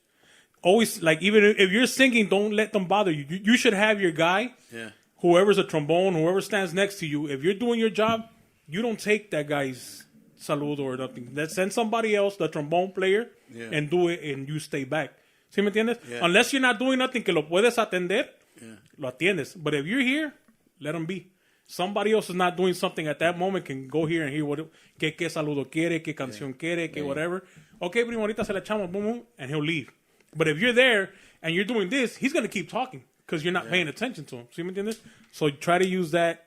Anybody near you, Start pushing. Tell them, hey, cuando se arrime un borra, you take the salud. Like, here's one of my worst experiences. I was at one of these halls here. It wasn't a hall. It was a marisqueria. And some dude kept asking me for a song, and we lo complacimos, right? And then he came back again, like, hey, I want the song again. And we're like, oh, I'm like, ahorita, you know? And then he came back, and he flashed his pistol at me. So you gonna play it? And then I'm like, and I told the owner, hey, this motherfucker just flashed his pistol on me. Like, let me cut the song right now and start that mine song out too, and we start some crazy shit here, or we just play the fucking song again. And then we played it again, but that's one of the things I was saying. Like, lately, people have been more like ballsy. Like, they feel like they could like tell you what to do, and you're like, bro, like, it's not even like that. And then now since they're like that, I kind of backlash at them with the same attitude. We're like, hey, slow the fuck down. Like, I'll please you. At the same time, that's why you can't take that approach either, because then what if it is some guy that does have that, and then he'll be waiting for you outside. So I mean, you don't want to go that far where you're telling somebody go fuck them. So you just try to ignore them at the best you can. You know, you're kind of hard they to come miss, at you, they talk so much shit to you. You're kind of hard to miss. So he will. I mean, you don't want to go that far because you never know who you're fighting. Especially they're drunk and then they're capable of doing anything. So I mean, that's just try to stay away from that. I'm going to emphasize on have somebody else, because you are the singer. He will remember you si te ve afuera. Oh, yeah. Si el trombón guy lo atiende, even if you talk shit to him, he won't remember him. That's why I kind of now. So like, you'll be able to get away aunque no le tocan la canción. ¿Sí me entiendes? Yeah. Hey, well, he wasn't the culero. Nunca they didn't be like, oh, nunca me dijo. always the singer's fault. You know, it was somebody else's, some other asshole up there didn't know me so caso, but he's not going to know that you specifically. Yeah. So, like I say, to help your own cause out that way. Yeah, no, like I was saying lately, these people, man, they've been getting like super like aggressive. Like, you kind of try to give them their way at first. And you're like, hey, yeah, ahorita sí se lo echamos. And then they come back, le vas a complacerlo, qué chingados. And you're like, damn, dude, like relax. Like, yeah, we'll do it right now. and you know, and not in a bad way, but I think that's sometimes why we still haven't made the transition to saying that we're gonna be here, from here, be local. I've never liked that feeling that, like I said, on top of the fact that they're demanding, because they expect, if you're from here, you better know these 1,000 songs, and any song I ask. I just also never liked the feeling of saying I'm playing and like I said, you're the props. You're just performing for that hour because they gave you whatever amount of money, but it's like they don't even really care. It sometimes has that sensation. Like, they don't even care that you're there, but just make noise. They don't see you as somebody, because would they do that to a bigger artist? Pues, hey, I'm Primavera, yo toco una vez más, es 10 actos y un tonto. Tú no me puedes salir JGL a mí, piensas que te la voy a tocar. I'm not gonna play that song. Lately in Mexico, where they even threw they flashed a pistol at him too. Was it Los Dos Carnales? They were in Mexico, and I don't know, the guy kept asking for a song or something, and he fucking flashed his pistol, and they said, hey, you think because you got that pistol, I'm going to be fucking scared? I mean, I'm sure he was fucking shitting bricks, but he's like, I'm not fucking scared of you, and then the guy kind of like, he left. But he should, because has he seen it? They've shot at them before, so he should also shut up his mouth, you know? I'll speak for La Música de Chicago. Like, lately, we all been carrying too, bro, because it's been kind of crazy. Yeah, I mean, I'm sure y'all know this on the news. You know, the luxury that nowadays, you know, it's a blessing for the local bands, which is a good thing because there's work. Nowadays, because, repeat, now people want even you as their props. There's a lot of work to go around. They hire you for their yard party, their damn play me in the sala party. You know, this never existed. Back in never the days, existed. No, siempre era un saloncito o un baile. Like siempre era never in a yard, never in a sala. So ahora te vas a cualquier lugar desconocido. So now as soon as they bait you in and they supposedly hire you, you go and you play, for example, in the sala. Now it flips. Once you get there, now it's demanding. Yeah. And it's their house. What the hell are you going to do? It's more personal. It's more personal, but the way it feels, I don't know. I can't do that. You know. Hey, you guys have never done that, like playing in a private party in una casa type of thing? One time, but he was a super fan. So he contracted us. It was in Michigan, in Detroit. But that guy at least was a super fan. He knew our stuff. He was singing along while we were performing. He said, "Man, hey, come through again. I got you. Let's come up with a deal and come to my house." Yeah. But he knew every song. But yeah, that was probably the only thing we've ever done like that. Oh shit! But it was business deal, not no other type of bull crap. But he was a fan. You could tell even when he got there to the show. It was right after, yeah. So we played our show in Detroit, and then the dude wanted to keep going, and then we talked to him for a little bit. And said, I think I seen something like that on Facebook. You guys, I think like somebody went live. Or Snapchat. No, we kept that low key. Well, but we've also been a part of these type of events in Mexico. We've been invited. You were pretty lit that day. So Mi teléfono estaba apagado ese día. Yo estaba disfrutando de la fiesta. In Mexico, we've had a couple of those shows that, like the way they talk about, they put a blindfold on you, just show up right here, and you don't know where you're at. I think they happened about 2 times, maybe. I think we ended up. I remember that one time, Duran, we only played for it was like 5 or 10 people. It was one guy. I think he had all his girls there, but then he had us playing a bunch of everybody else's songs, right? So it wasn't even your songs. No, we always came to play ours, but then he would just come out and say, "Hey, play this song," and we're clearly all right. Then I guess we got to play. How does that feel? Is that scary or what the fuck? Well, it was just him, so it wasn't like he had a bunch of people there, so like we didn't feel too like you know. So, yeah, but so you start really seeing chill. the seriousness when your own manager says, "Oh no, we have to go." The hell, where did this gig come up from? Tenemos que ir. Usted no se preocupe. Nomás subas to the vehicle and we got to get to this point. Because they're getting paid. Wow. We got to take the risk, but they're going to get paid. So, yeah, right. You know, we just had Juan, and he was in Capaz, and he said he had the same thing happen where he was in Mexico, and they took him they literally blindfolded him to La Sierra. He's like, we were fucking playing songs for this guy that Capaz didn't even play, you know, and we're like, what the fuck? But they had to do it. They're like... Yeah, at that point, you know, that es nomás de complacer al cliente. That's one. You're talking about one guy. At least now you could pull out your phone and read it. Back in those days, we couldn't. You either knew it or you didn't. Yeah, he was saying que inventaba uno ya esto inventada. O sea, que mi compadre no hubiera sobrevivido allá, pues. Yo no. No se sabe ni una o todas las leyes. Porque cuando la pedían, obviamente acabamos una canción de nosotros, and then right there, like, the first minute, hey, this tono, do like this, da, da, da. And then you just like, okay, how does it, if anybody knew at least of some words, hey, well, así, and then just sing it. Repeat it. Yeah. I mean, we've been through all those experiences of the uncomfortable part about the business because behind the fame and they see the fortune. Yeah, we've had many of occasions where, ¿cómo se llama, Gio? O las escoltas and autumn people come with guns to our buses. They would show up at the hotels, and we went through all that. And that's also part where we kind of wanted to throw in the towel with Mexico, not in a bad way, but those things started happening. We were trying to jump from hotel to hotels and trying to hide out. Literally, because people would be waiting for you. From fans to people in the business, kind of like saying, hey, where's your manager? Where's your... Los quiero ahorita. Or no, yeah, or you have hay que pagar esta cuota, básicamente, before like, anything. Did they pay you guys good? Like when you guys went to those events and shit, like those in La Sierra? No, they paid them. They paid all them. Not us. We went there for whatever the hell we were supposed to. You still got the same, aunque We've never been shown how much we got paid or how much they were charging for the band. We had an idea, but to this day we've never known. Ballpark? I mean, what do I think? La Sierra. I'm talking about like La Sierra, yeah. When you go blindfolded, because I'm sure that's extra for. No, well, obviously at that point, esos arreglos, who knows qué arreglos ellos hicieron con those certain people. But we found out things. That's what upsets us, because once we became in charge of the group, we would go work with the promoters that they used to go work with. Then they would give us the numbers. Hey, no, pues yo traía Mazizo for X amount. And we were like, what? And we were only getting this? Like, oh my God, we were getting it so back hard. Back in the days, había un chingo de billetes, Pero yeah, bro. exactly. All the salons packed, everything. They were just like, now, like I said, now we're going for puertas. Over back then in those days, era depósito and you were sold. You just showed up and here you go. Here's it, because the dance is great, no big deal. And you're like, fuck, they were getting the money. So whatever they were charging for us, they were getting it. They were getting no matter what. And so they were putting us in the crappiest hotels, telling a ton about, man, we got to stretch this last penny, man. I can't believe that. I repeat, we're in the now, and thank God we stay. And now, see, these guys are staying in the fucking 5-star hotels, and they have no idea we were fucking slumming it most of the time. Motel 6 and everything else. Diferentes tiempos, diferentes reglas. Right. But you wonder the level of, like, man, the way how they can go to those extents. Man. Like, y'all really did that. That's what makes you're like, why are you guys so angry? Yeah. It's that because you remember, like, it's because I do. Like, really? Y'all went about it this way? That's especially deserve more than what we got. Maybe it was our fault. Maybe we didn't, no exigimos más en ese tiempo. But at the same time, si empezamos a exigir, which was at the end of the problem, we're like, wait, we're not going to take that. And then what happened? They were like, oh, these guys are resisting.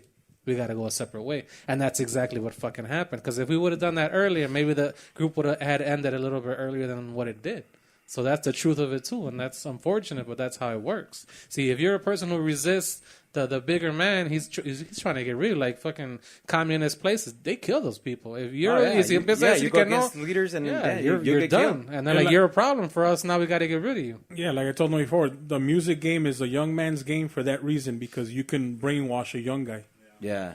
When have you seen an old guy get signed or an old musician get signed to a brand new contract? Nowadays, no. Like you say, lo firman because they have trayectoria, but they don't get any bigger, right? They just don't come back. They are what they are, and that's it. But the young guys, where the money's at, when you brainwash them or sucker them into a contract, that's where the money's at. The moment that 10-year contract where they already did their time, ya les primieron. Now you're moving on to the next act. Yeah. That's what, porque ya cuando agarras experiencia, like you say, you can't sign a deal because now you know the business. Now, hey, no, así no. Now it's this way. Okay, thank you, bye. Sometimes I feel like since we were like the second, obviously, sometimes you feel like the money that you were generating for them was like free of charge because we touched on this topic that even to be in a band, well, you have to invest money, right? You have to invest money into image, into sencillos and all that. But our band, magically, it hit, even with literally pennies for investment. They didn't know to what extent it was going to hit. So once it hit, I think it became like, man, now, okay, this money goes for this act, for our colleagues that were in our same company, which was Alacranes. Okay, we're going to have this money invest and keep pushing this act. But this money, damn. Why do you think you got treated that way, though? I think because we were good soldiers. We didn't never fucking say anything. We always wanted to do think they We did? actually tried to do things on our own. We were making shirts for us. We paid for the shirts instead we always of told the Pedro, company. hey, man, we're down for whatever. We were too willing to do everything, you know. Cuando ya ven que you're not bitching about shit or those kind of people, they let you be or they're not giving you more. That I think, looking back, that's what I think. It was just that we were just good soldiers, always going the right way, not bitching about it. And, you know, they see, no. Like, you know, but yeah, that's what happened to us. So, what are you going to do? It's kind of fucked up, ¿no? Porque yo digo, pues, está en la misma compañía de generating the money. Ustedes en México hicieron un impacto inmenso porque se iban por meses para allá. Dude.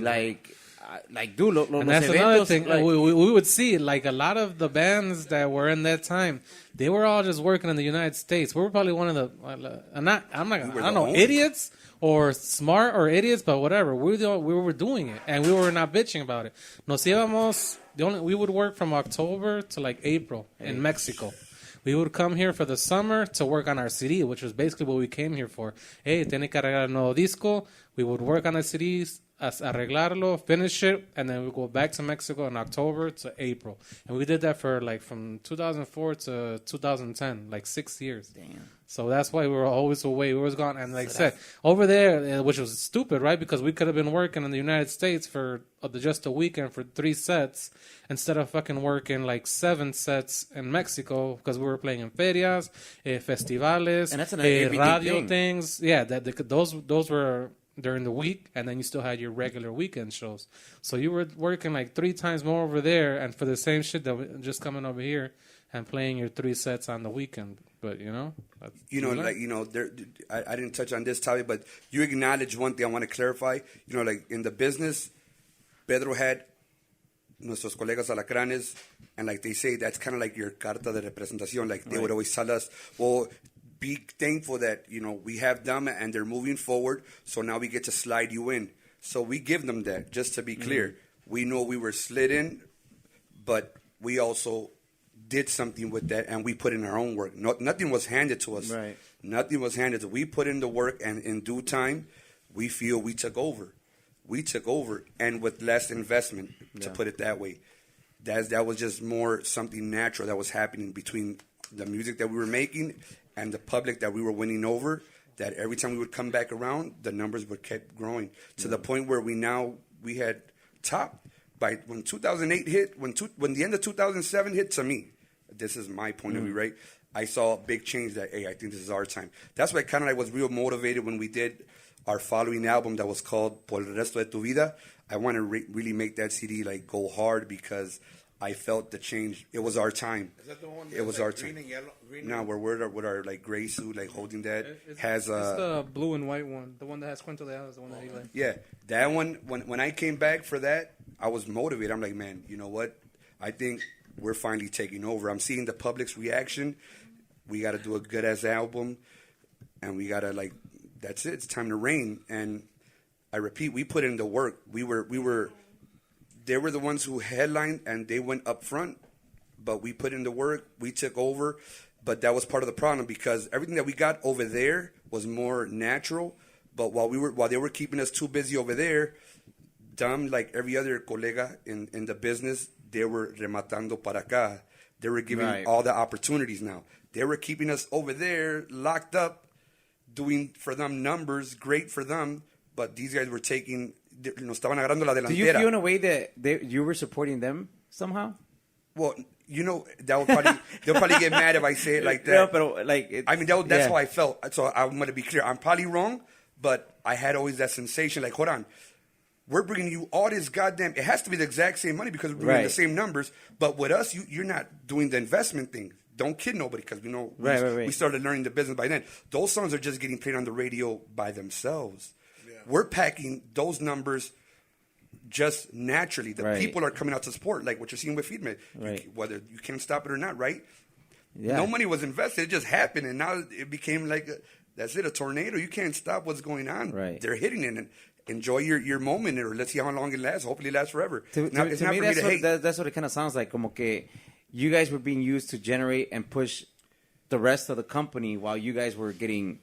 Yeah, because out of the blue, then from Mazizo Musical, all of a sudden they had money for their own personal lives that we started. Like we talk about how we eating cheeseburgers and you're eating steak. Right. Like something's going on. But then we see now you're adding another act. Now another group is in the cartelero, another group, 2 groups from Mexico, and we're hearing other chismes going on. The point is that we're seeing everybody, like, how you coming up with all the funding for all this, but you can't give us a raise, for example. Yeah. How do you have 10 more acts?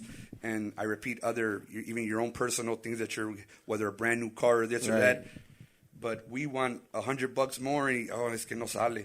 Man, how are you carrying all this other stuff? Right. Hay dinero para otras cosas, pero no para mí. Yeah, I mean, those were red flags. And like I said, we wanted also equality. We wanted to get on the radio in Chicago back then. We started hearing that los otros colegas estaban tocados. We weren't getting played. But that doesn't make no logical sense. Like they say, if you're getting played in Mexico and you're number one, todo lo que pasa allá remata para acá. Yeah. So if you're seeing that your group is hitting hard over there, of course you're going to jump to now bring it over here right away and capitalize because you're supposed to be a smart businessman. But it wasn't like that. It was more like, no, you guys just stay over here and conquer.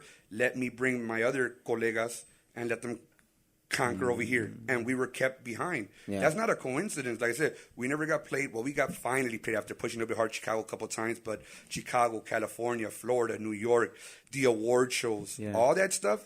I mean, let's see, recall to me, have we ever been on there? You would say no. You never seen us on it. That was on purpose. That's what pissed us off on more.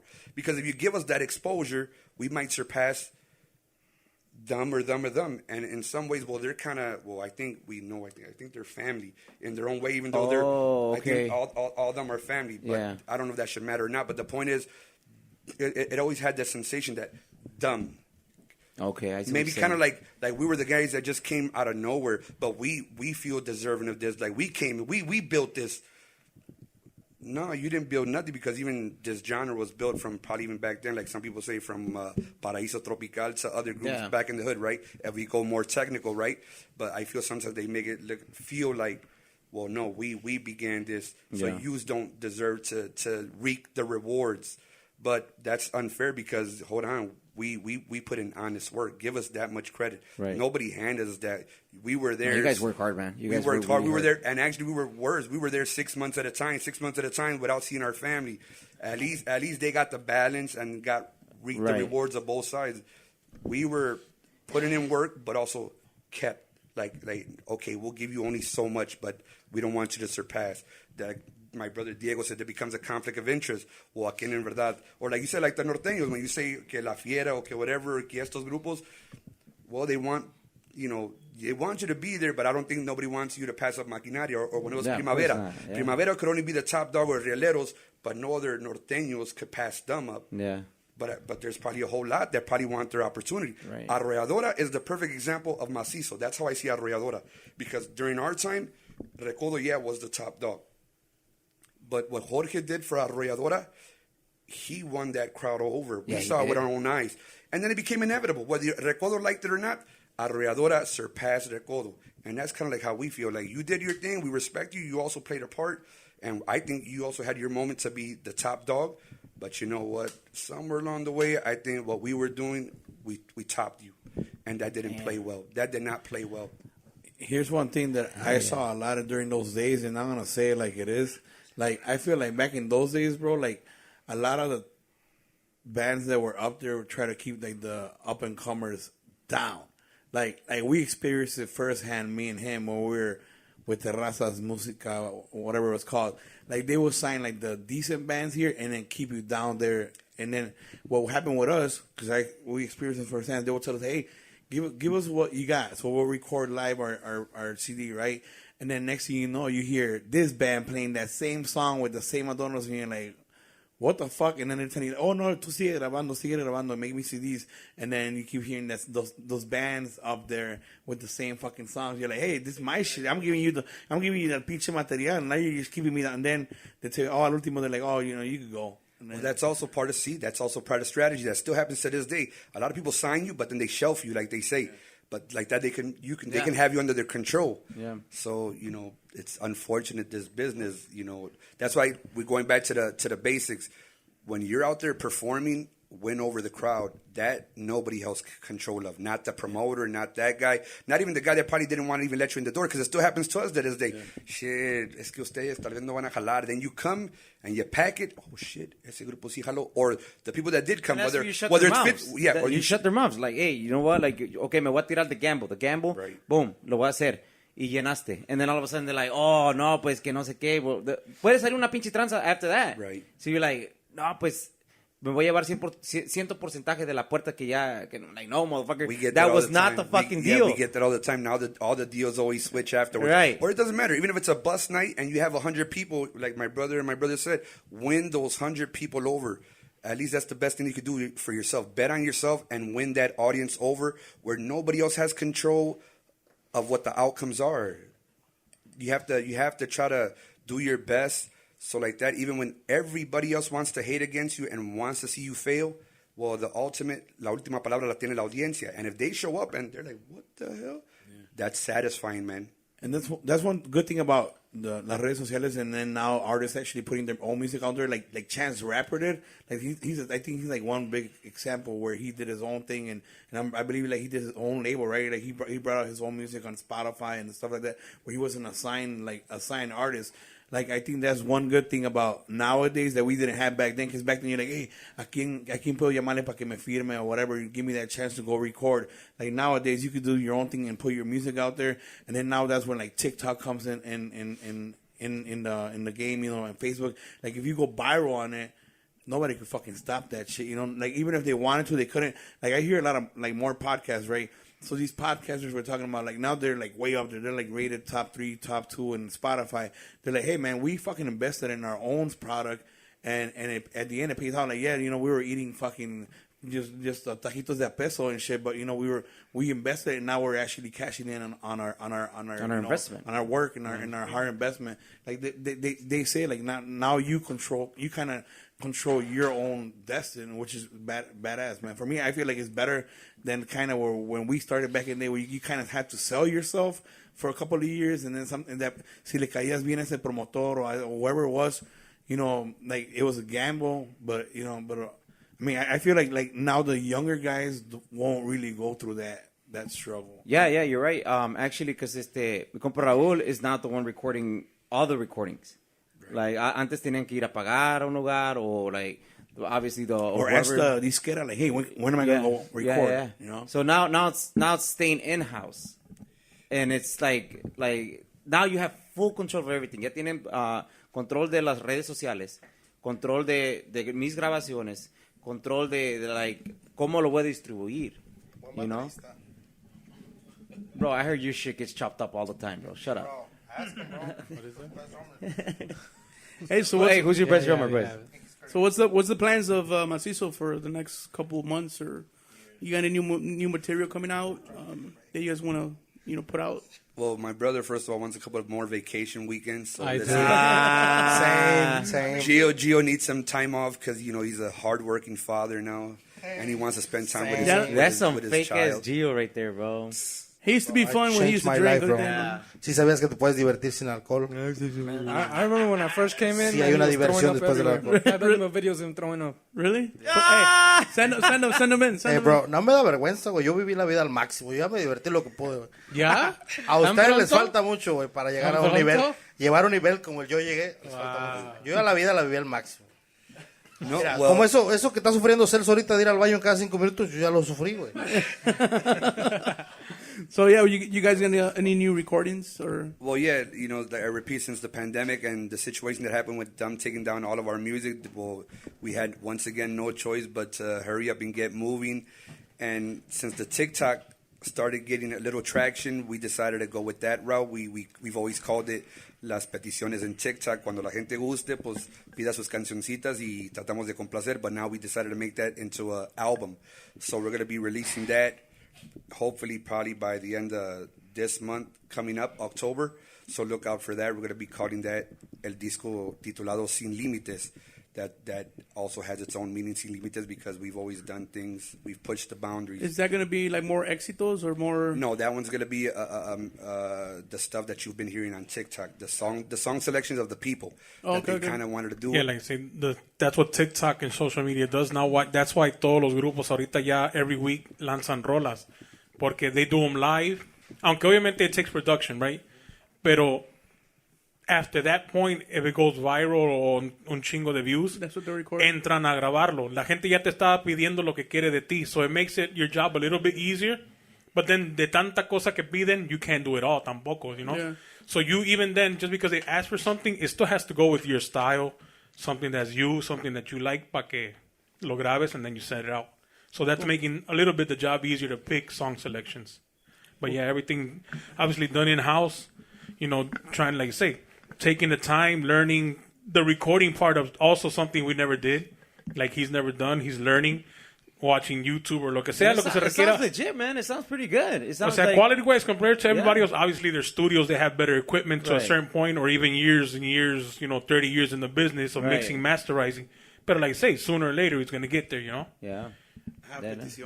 YouTube University. Can you guys, for real, can you bro. guys do La Amante de un Cartero? The whole thing. Ay, otra vez. I've been asking these guys for a fucking minute. You know, funny, when we were in our first group, we didn't talk about our beginnings, but if I could just do a quick recap. Obviously, we began with our parents back in the basement. Our band was called Durango Siete. And I remember that. And I was just a kid, dude. I was just a fucking kid. Like, I was like 10 years old, and they were playing. Like they were playing. I was like, damn, like, these are kids. You just, like, they were like, no, they were like, I was 11. Yeah, there you go. 11, Yeah, 12. fíjate. And I saw them, and I told my dad, like, dude, I want to fucking do some shit like that. Yeah, me and Chino were born here in the United States. Diego crossed over. He was born in Durango, and they brought him over right away. But with time, so you are the Mexican. So he's the true. He's true all Canatlán Yo sí soy Durango. 100% duranguense, compadre. Sí. Arriba Durango, ¿Cómo lo Canatlán, primo. jupo? Yeah, nuestros padres nos inculcaron la música. We grew up on Los Tigres del Norte influence, Vicente Fernández, Los Bukis, Juan Gabriel. And like I said, we had the English influence. So we always had the two vibes in our house. That always... En la casa no podía faltar el karaoke. Watching the box in the morning. Oh, yeah. Chavo del Ocho to Hotbox to... Oh, yeah, were you calling your videos? Yeah. Hell yeah. We running up our father's credit card. These guys don't know about that shit, but I remember waking up early I don't to watch remember the that box. shit, bro. The phone bill was... We used to cut school just to do that, bro. Yeah, Get the watch fuck this out of shit. here. Yeah. It was only in the mornings. Hey, you know what these guys don't remember also? When Channel... Univision used to be on Channel 26 after 3 p.m. and a Chavo used to start on. Yeah. They don't remember that. No, it's not their time, though. They're a little bit younger. But We yeah, used to cut... I was outside playing. You used to I cut was in the school. hood, taking care of the hood. You used to cut school porque decía, obviously, the number, and then cuando tú pedías una canción, your number ya venía ahí, your song is next. So No you'd be waiting. shit. Ya cuando salía, I picked it. good times, Back man. then, if Good you had times. Old Snapchat, people and all that that was shit. me. Yeah. Good times, but For real. Right? If you had Snapchat, that was me who picked it. we began like that, man. Like I said, this all began with my parents starting a band, my father in the basement. He called it Durango Siete. And going back to your question, Amante de un Cartero was in el repertorio main always. jam That was right one of there. our jams. That was their favorite. Like you said, that's a classic. That's my jam, bro. I listen to that shit. That's the jam. If you heard it with vaqueros with the trombones and stuff like that, that's like you say, that's where it's at. For me, my favorite band, or what made me like Mexican music, on top of the fact that it just hit me one day, but it was at Humboldt Park also. We went to a free festival event that Arcángel R15 was playing, Banda Arcángel R15. No shit. In Humboldt Park. In Humboldt Park. When La Quebradita came out? That's my story, because I didn't like music, even though I was playing it. I never liked it with my dad and his band. I would be playing all pissed off, but I'll be playing. But I remember we went to that festival. My parents said, let's go, and I didn't want to go, obviously. But as we were at a distance, and I could hear Arcángel playing at a far distance, and as you got closer and closer, I still remember the song. He played La Araña. And I remember, de aquella aventura. And I heard his voice. That guy's fucking... Yeah. He sang that song. But when he got to the finale part, we got closer when he got to the finale. De aquella aventura. And I said, man, okay, I like this. That band is the shit. And I told Diego, because he always had Mexican in him. He likes Mexican music. He would hear it. He would play it. But me, I'm the only one that doesn't listen to English. Yeah, I would not put an English song. I listen to English because they put it on. Yeah, me. I would never go into my iPod or anything and pick an English song other than rap, old school, and me, Snoop Dogg and rap stuff like that. But like just random pop or stuff like that, I don't do that. It's either straight up Mexican or the old school rap. Yeah, I always saw that in him, that he loved that, and he would play it all day. But me, since I was little, even I was quiet, but everything would register, and I drew to everything. I love all types of music. I listen 60s, 70s, 80s, Temptations. I can go from a Temptations to a Michael Jackson to a Tupac to Arcángel R15. I want to hear a playlist. If you come to my, like they know, we go driving. Hey, I hear everything. Bullshit aside, I hear everything. That's their playlist now. Oh, really? The same playlist that this guy got from 1970s. That's what these guys listen to. That's what I got. So they have the old souls in them too, but that, I mean, if it si les sale naturalmente and they like what they're hearing, then that's on them. I can't force it. But I was like that since a kid. I could hear whoever, a mixture of everybody, and I would process it all, and I just loved it all. But Mexican music, even though I liked it, I would keep that quiet. But I didn't just dig the style, the way of being, the culture. But when I saw Arcángel, I came back. I told Diego, okay. You saw his chinos, huh? That's where the switch flipped. Hey, you got it was for free. Hey, my uncle. pearls. Hey, look how far we've come now. Yeah, we all wear like there's the goatees and the beards. Well, I don't have none, bro. I would say that Chino began that. Well, my brother Raul and even Memo from Alacranes. Yeah. You couldn't even get a proper haircut in Mexico. We would have to go everywhere looking for somebody to cut our hair. We would tell them, hey, we want to line up, we want this and whatever. Like, eso no hacemos. Couldn't find no Betty's puro tijera. No sabían lo que era un desvanecido or whatever they call it now. And now everybody has this. But back then it was only him and Memo who would do his designs and Chino would do his designs. But nobody else had that either. You couldn't get that back then. They were the only ones with facial hair back in the day. Yeah, but we come a long way. We like I said, in nuestra casa, music is inculcado, man. It's in our DNA. We love what we do. Everybody has their own stories about inspiration. Like I said, for me, Arcángel, then it switched from Arcángel to meeting Chuy, to Chuy introducing me to Banda Bonita. When I heard Banda Bonita, that was it. To me, I still think Banda Bonita, to me, is the best band. Wasn't Cougar in Banda Bonita? I think. No, some of his musicians, the trombone players at one point played with him. He didn't sing Estoy Solo. But you know what's the funny part? Like, even that being músicos, like I told them, somos músicos, tenemos años, and when we get together as family, we do not play music. What?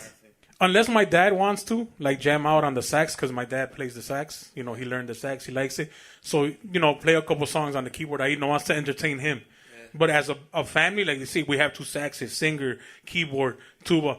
We don't play music. Yeah, in our free time, like our free we time always is our want free the time, opposite. not music. Really? Yeah. It's like I would think, I would think like some music. you would think, right? Not me. I'm trying to jam. You get tired of that shit. I'm always trying to jam. I'm like, man, fuck that. Hey, we get paid for And it. that's Why what would we people do it don't for free? understand when you like show up to like a party and like I go to a friend's party. It's like, oh, they want you to sing or something. Like, bro, I'm here to enjoy the party. I do this during the week, and Yo te invito para que cantes en mis fiestas. No, ya estoy bien. That's why I come around here with this guy like, canta tiene. No, yo estoy bien, gracias. I don't want to sing no more. Me lo encontré en el Vallarta, fui a comer, and I'm like, Raúl, I'm going to get you the mariachi right now. Yo dije, no. Agarro pinche mariachi. He's like, bro, was I singing last night? I'm like, bro, I don't fucking remember, bro. I was fucked up. Chinga, but I'm like, no, yo no quiero cantar. So Ricardo said, su inspiración. What was yours, Diego? The same thing. That's where it all started. Like you said, my uncle was at that festival. We were home. Pero él llegó y le dijo a my mom, hey, pues hay música en vivo. And it was los tiempos de la quebradita, obviously. Yeah. So like she like, okay, vamos. So we went. Like I said, that's the first band we saw live. Arcángel era 15. So from that point on, it's been it. That's it. Obviously, Tecno Banda in general. Bonita, Arcángel, Aventurero. But then the norteño, like Primavera. A little bit of everything. Everything that been, you know, in those days, we listened to that. ¿Y tú, Raúl? Well, it goes far back. I remember watching Video de los Tigres del Norte. There was this VHS tape that we always used to watch. That did like a live thing. I know I would play that over and over. And because I have older brothers, I heard all the music that they were listening to. So it's funny, like my age, I'm like an older head, even though I'm younger. ¿De cuánta edad están separados ustedes? Like, who's old? Like, I'm the oldest by like a year and a half. And then from me to him is like 6 or 7. Oh, shit. So 8 and 6 years old separated. So like everything they were listening to, I knew it. So like I know stuff that I shouldn't have known. I was like growing up a little bit too faster than what I should have because I have older brothers. Yeah. So I knew like Los Bukis, like I said, Los Tigres del Norte. These are groups that like they were like in my prime, but when I was like 5 years old, I shouldn't have listened to these groups, but I knew them. So like those groups are what I grew up on. And then when I hit teenage years, it's funny, I really like, I'm an alternative rock fan from that era. Like when I was like 14 years old, that's all I listened to. Exactly, yeah. Nickelback, like you said, Mexican, black and white. Hootie and the Blowfish. That's all I listened to. Pero también obviamente I've always listened to Mexican music. Era Intocable, las bandas que estaban en ese momento, Pesado, and all those types of different ones. Arrolladora, Cuisillos. All those different primaveras, that's, you know, all the stuff, I guess, you know, at the end of the day, people were listening to. Right. Bueno, mi gente, honestamente, ¿qué plática nos aventamos? Honestamente, ya vamos para casi 3 horas y media, creo. Más o menos ya. Yo más que nada quiero agradecer a ustedes, hermanos Obregón, que aceptaron la invitación, bro. Siempre, and kids, siempre le dije a Gio at the beginning. Él es hermano Obregón. That's what he wants to hear. Es barbero, Giovanni. Es bien barbero, güey. Es gordo. No contamos cómo conocimos a Gio para que cuéntalo, cualquier chisme para no terminar el segmento. But let's get it in here. Okay, now we have him like that. If people think we're lying about our stories. He's here now, so él puede decir su historia de lo que él sabe que pasó del otro lado, por si alguien piensa que estamos mintiendo. You know, a ver, Gio, rápidamente, ¿qué pasó? No, porque se va a echar a los otros enemigos también. ¿Quién te aventó de la fama? Camaradas. Para aclarar, ¿qué pasó esa noche? Te vas a tragar el micrófono, güey. O sea, ¿dónde andabas y dónde andas? Cuando pasó la ruptura de Mazizo Musical y cambiamos a Mazizo All Stars después del pleito, ¿qué pasó a tu punto de ver y qué más o menos miraste? Y cuenta la anécdota que cómo nos conociste y todo ese rollo para que la gente sepa que aquí no hay chisme falso. No, pues nada, yo andaba con mi amigo más cercano era el Abel y él tocaba con ellos y una noche... ¿Con quién? ¿Con quién tocaba? No, con nosotros. Con el watch your mouth, bro. He didn't play with us. With the other, no, tocaba el teclado con Chuy. With the fakes. Y yo me juntaba mucho con él y me gustaba ir con él a las tocadas. La tambora. Yo no tengo nada en contra de ellos. Yo me gustaba cómo tocaban, al igual que cómo tocan ellos acá, ¿no? Hasta la vez yo todavía escucho la música que dejaron ahí grabada. Me gusta, no tengo nada de malo que me guste. Entonces, pues una vez, no me recuerdo si ese fin de semana que me invitó a ver, ellos fueron por la VEN. Y sí pasó todo lo que dijo él en el otro podcast. ¿Qué pasó? Pero yo estaba con Abel y yo llevaba mi Explorer. Entonces me decían, no me recuerdo si en ese fin de semana el otro dijo, a ver, no, pues que ya no tienen VEN, que si se podemos llevar la tuya. ¿Pero qué escuchaste? ¿Qué había pasado? ¿Qué te comentaron? No, porque habían llegado por la VEN, pues, o sea, no exactamente me sabía la historia, pero que ellos llegaron a recoger la VEN y se las dieron. Y pues Abel, como siempre, llegaba tarde. Parece que esa vez llegó tarde y fue cuando me llamó que dijo que pero para la audiencia del Calentanos Pass que no sabe, obviamente cuando casi estamos para la ruptura, habíamos puesto condiciones que queríamos cambiar el contrato. No pensaban ellos que estábamos hablando en serio y teníamos ya 6 meses más ya agendados para otra gira en México, aunque apenas habíamos terminado una gira anterior. Agarramos un vuelo, nos vinimos para acá y habíamos dicho a la empresa si no nos dan lo que estamos pidiendo. Hasta aquí llegó la agrupación. Los muchachos, los demás colegas habíamos dicho, hey, si es cierto, vamos a pelear por esto. Si no nos dan lo que queremos, hasta ahí llegó. Pero nosotros no sabíamos que nos habían dicho eso, mientras en nuestras espaldas ya estaban hablando con otros músicos, ensayando, practicando para en cierto modo, pues, dejarnos, pero no sabemos en ese momento. Y habíamos visto carteleros con más eventos que estaban anunciados y nosotros estábamos que, hey, ¿cómo están anunciando eventos? Si ahorita estamos en break, estamos en huelga, como quien dice, y habían flyers para eventos que estaban programados. Y esa noche sabíamos que tenían la tocada esa y los esperamos enfrente de la casa de Chuy, porque sabíamos que tenían que salir de la casa de Chuy para los eventos. Y dicho y hecho, llegó la cierta hora que estábamos esperando y todos llegaron y le tocamos a la casa de Chuy. Hey, where you going, man? And he's shitting bricks yeah, all of us. The rest of the guys were showing up at the exact time. We knew that they were the going to new musicians. The new musicians plus the roadie manager and Meras and Juan, everybody else. So Gio was there too? No. Ese día yo no me recuerdo si exactamente si ese día o me contó Abel o ese día tocó que yo fui con Abel. Bueno, en ese tiempo yo no conocía ni cómo se llamaba él ni cómo se llamaba Abel. Para serte honesto, yo nomás sabía que se llamaba Chuy y de los demás. Porque pues yo iba con Abel con ellos, ¿no? Convivía con ellos. Y escuchaba que tenían pedos y que había otro igual que ellos y todo. Entonces ya Abel me contó la historia de cómo pasó todo. Pero pues en ese tiempo yo no sabía ni que iba a terminar tocando con ellos, pues. Pero entonces yo lo hacía más por ir a ver al baterista, que siempre les he dicho a ellos que yo, el que más me gustaba cómo tocaba en ese tiempo era Trini. Yo iba, güey, y literalmente me sentaba atrás de él. Estaba tocando y yo atrás, güey, grabando, nomás así, next to him. Haz de cuenta, no me movía de ahí, de ese espacio. Pero pues me gustaba cómo tocaban. Yo te digo, no conocía de nombre a ellos. Yo nomás decía que San Diego, Raúl, Ricardo, pero yo no enfocaba quién era quién. Pues ni me importaba. Entonces yo decía, pues yo estoy con estos. O sea, como cuando te toca apoyar a alguien que estás con ellos en ese rato. Sí, no conocía a ellos o yo. Él fue sin querer, sin malicia, nomás que esa noche, pues repito, le quitamos el vehículo y los instrumentos a estos chavos, las llaves. Hey, you ain't going over or there's going to be problems, but we can't believe you just backstabbed us and you guys been planning this for all this time, preparing to start Mazizo without us and keep it going. So that night we got into it with words, obviously, and we took away the keys. And out of all people, it ended up being that they called Gio to come rescue them and bring his truck to load up. No me acuerdo si esa fue esa misma noche o la que siguió. Right. Si esa noche no fueron, algo me dijo Abel, dijo, hey, se quedaron sin Ben, que si no les presto la troca, o algo así, que le querían colgar la traila, güey. Pero no me acuerdo si esa misma noche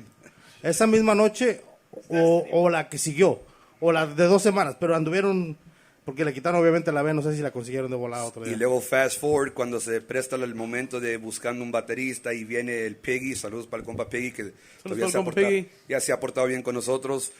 También vino Gio a ensayar, pero Gio entra y nomás diciendo, no, yo nomás los quería conocer, la verdad, si no me contratan, whatever, I just really want an excuse to meet you guys.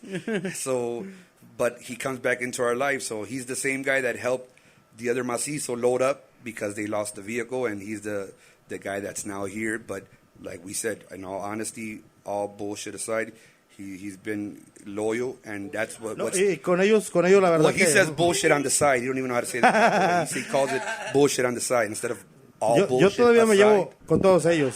Pues yo no tengo nada contra ellos, ¿verdad? O sea, cuando compré mi tarola se la compré a Chuyo, fue a su casa de Chuyo, ¿cómo está? Aquí está la feria, y ni sabía para qué era él, ¿eh? Y pues con el otro perdí contacto, pero con todos los demás yo me llevo.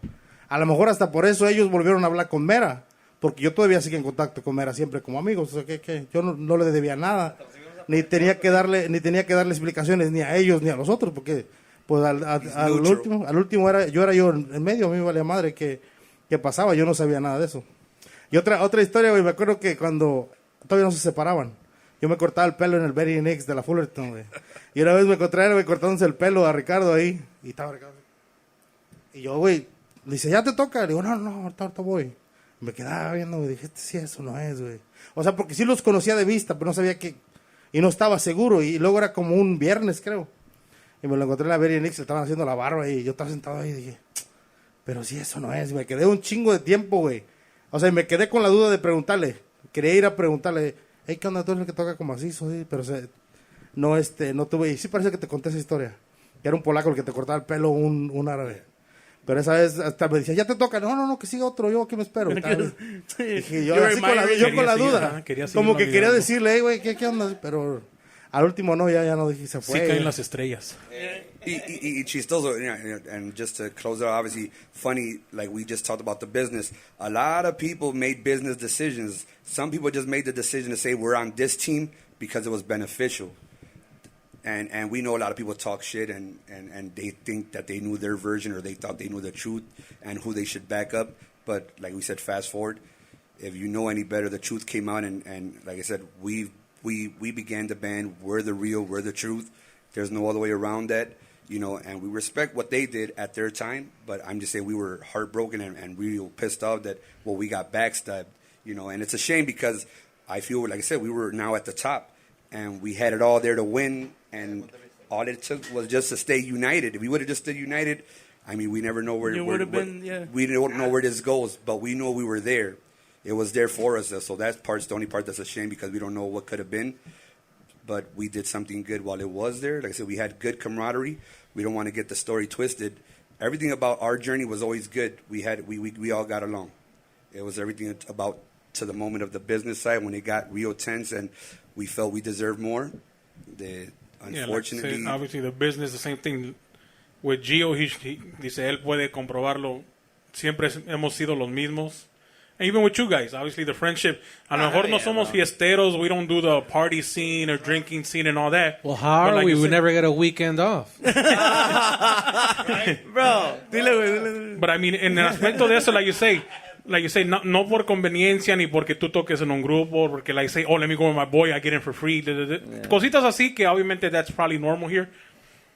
Like you say, what's up, chill, platicar a gusto, no bullshit. Yeah. Lo mismo él, like we are who we are, we're loyal, we're se puede confiar, we don't screw nobody over. Yeah. Y hasta la fecha, it doesn't matter. They did it to us, we know what it feels like, so nobody's going to get that from us. Nobody. And especially, like you say, he can vouch for it that... Yeah.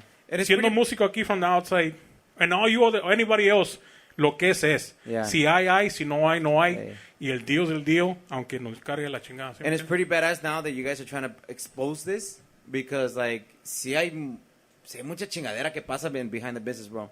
And it's pretty badass because you guys are trying to expose it and trying to help out new generations. Even though que todo está cambiando el game, it's still at the end of the game. At the end of the day, it's still the same shit. Somebody somewhere is getting fucked. But then there's also naive, dumb people, right? There's still going to be critics even after we do this podcast. Yeah. They're still going to say, man, whatever. If you're same thing, right? If your formula is correct, but look at where you guys are. You guys ain't big. Right. People's perception of what big is different. Like we said, well, you know what? We played in front of 20, 30,000 people, and 135,000, bro. And we weren't getting, and probably financially we were getting probably screwed and making chump change.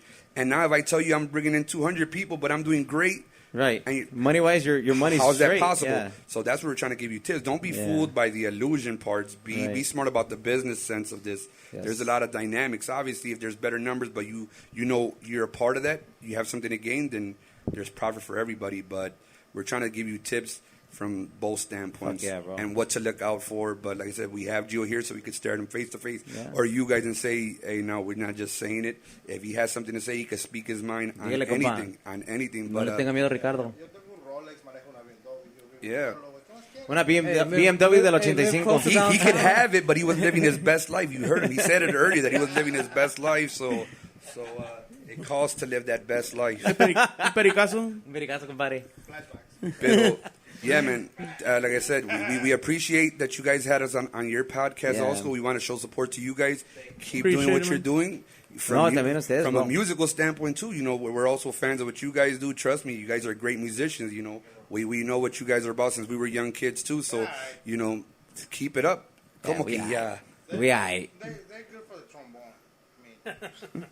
They're not singers, they're trombone players. Dile, wey. No, in music, everybody has a voice. Everybody does their part for the world, right? At the end of the day, we love it, and we try to bring joy to the people. So, all the power to you guys. But like I said, as a friend, once again, like we said, if you guys ever want to do something or something more, like I've reached out to you and anybody else, I'm always here to help out whoever. Any group, small, big, I've always helped out whoever.